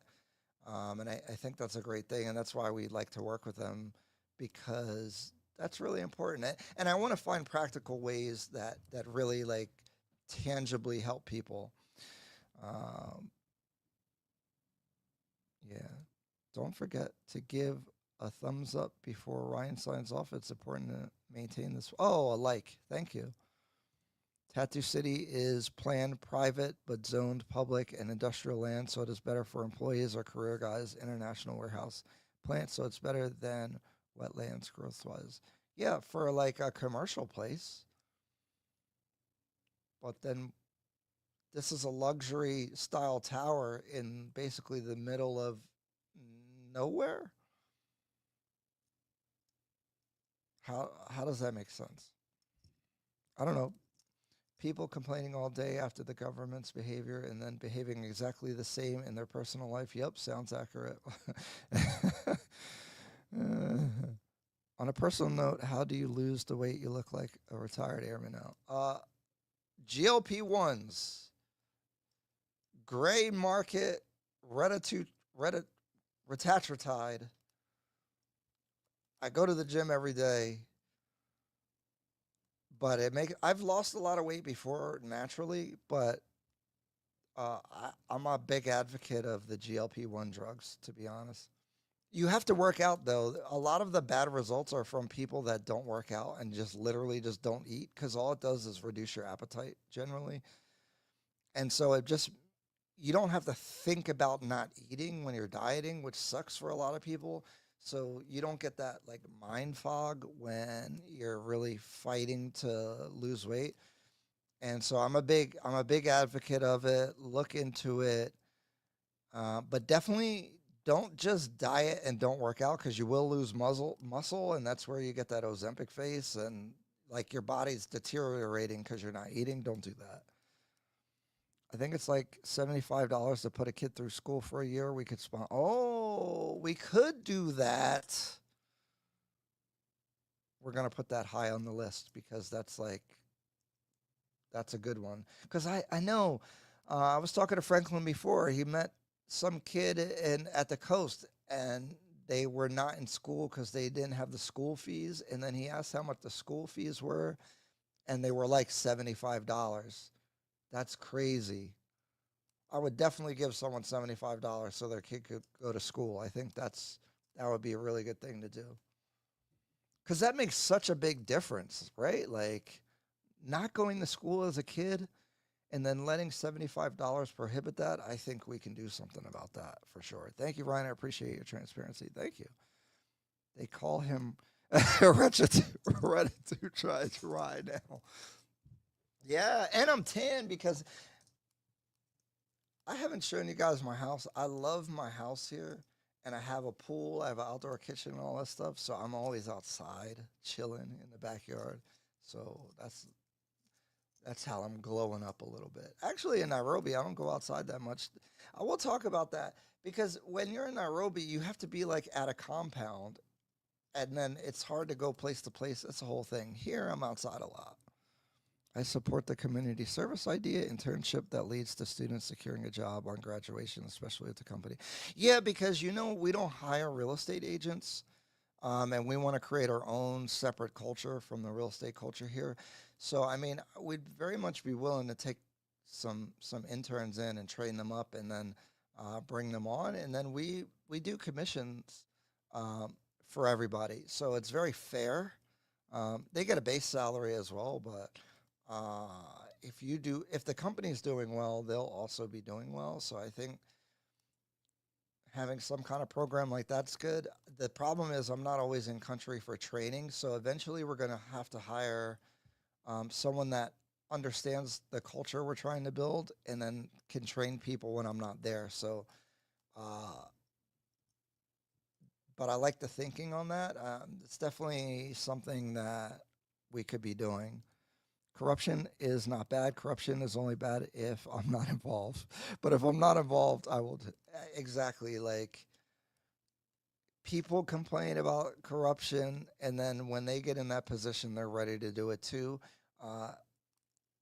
You got to change the culture about that, man. To be this idea that once like the government's corrupt because I hate to say it, but the people are corrupt, and then that's where the corruption's coming from. It's not that the government's turning them corrupt.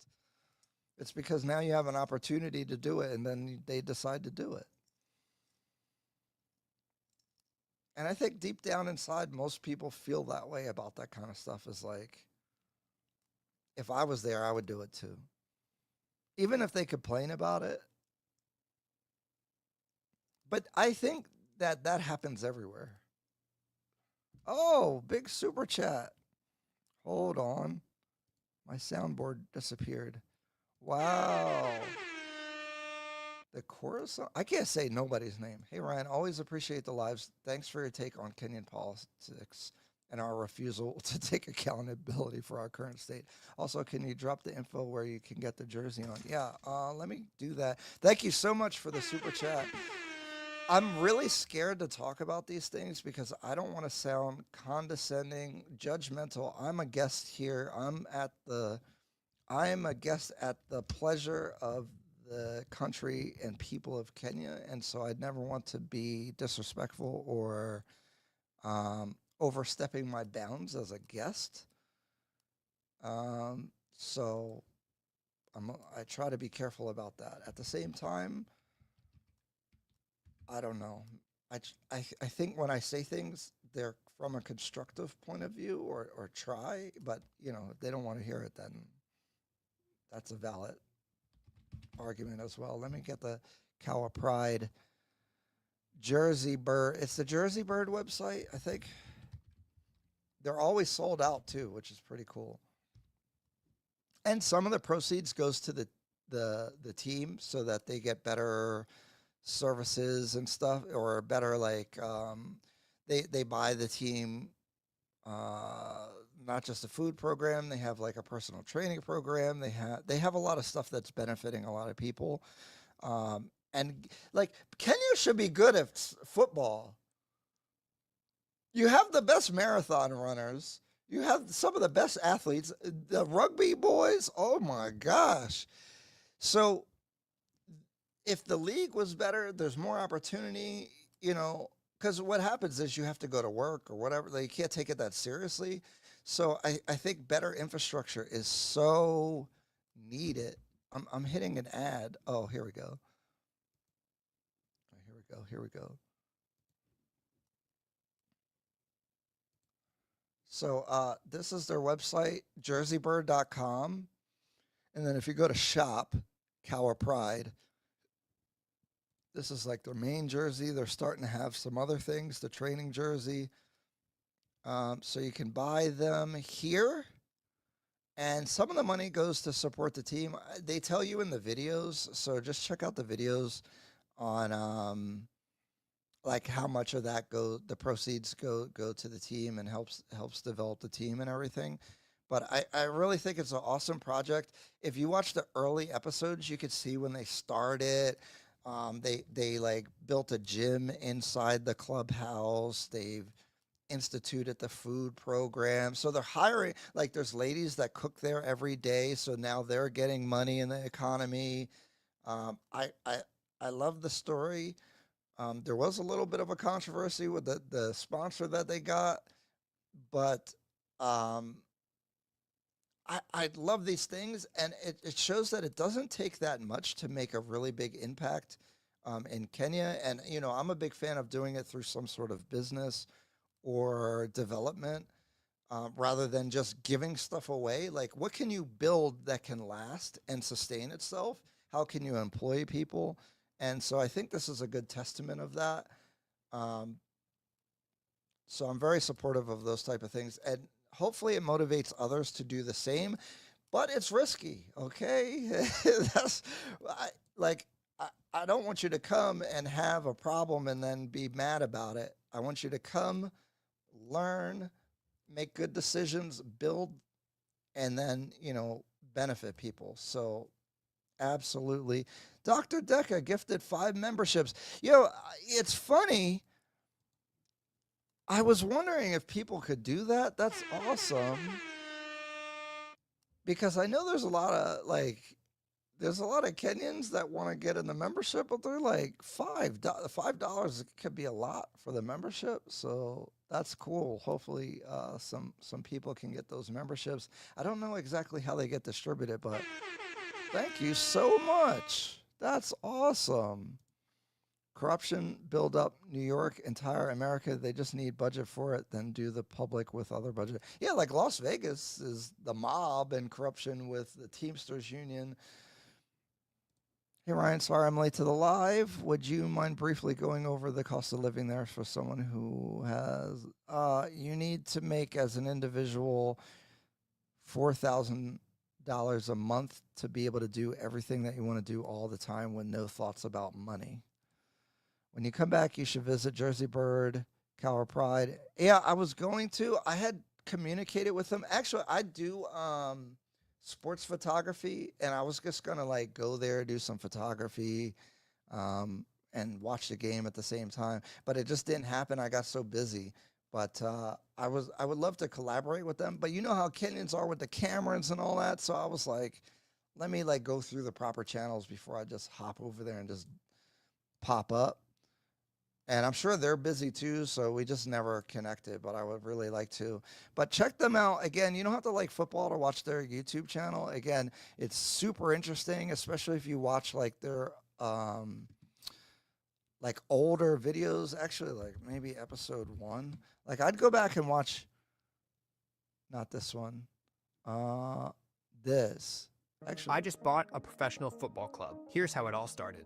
Our story begins in Kisumu, a vibrant city on the shores of Lake Victoria, known for its deep football history, bustling markets, and a rich history as a trade hub in Western Kenya. 17-year-old Joseph Okumu, a Kisumu native and up-and-coming star center back, just signed with Chemelil Sugar FC in the Kenyan Premier League, taking his first major step towards a professional football career. The 6'4" prospect makes an immediate impact, and 2 years later, he signed with South Africa's Free State Stars. Then in 2018, heads to America to join AFC Ann Arbor, and later that year he moves yet again to Real Monarchs in the USL Championship, appearing in 12 games over 2 seasons. Then a big break. In August of 2019, Okumu transfers to IF Elfsborg, a Swedish club playing in the Allsvenskan, the nation's top level of professional football. During his first few weeks in Sweden, he connects with Matthias Olander, a teacher from the area, and they begin discussing Kenyan football, specifically Kahawa Sportive Soccer Academy, a vibrant academy of players from 5 to 6-year-olds up to the senior team for both men and women, with the men's team playing in the local low-level county league. Immediately, Matthias is hooked. He sees the potential and wants to be involved. Together, in August of 2022, they decide to rebrand the academy as Kahawa Pride FC with a clear mission: to bridge the gap between Kenya's top talent and the heights of European football. The first game of the newly rebranded Kahawa Pride FC was set on a grand stage,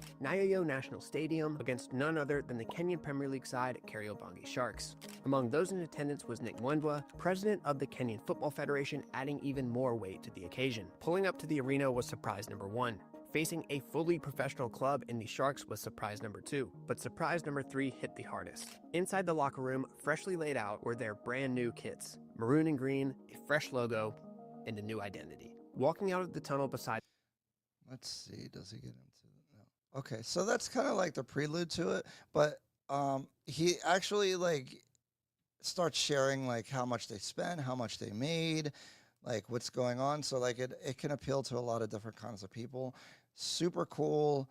And you see like they're trying to make a pipeline so that players have an opportunity to be able to get to Europe and get bigger contracts and things like that. I think it's just a really good thing. So that's way up my alley for the type, that's the type of approach that I like to have. Whatever your hobby or interest in, how can you make it, build it into something that benefits even more people? So yes, guys, that's all I have for today.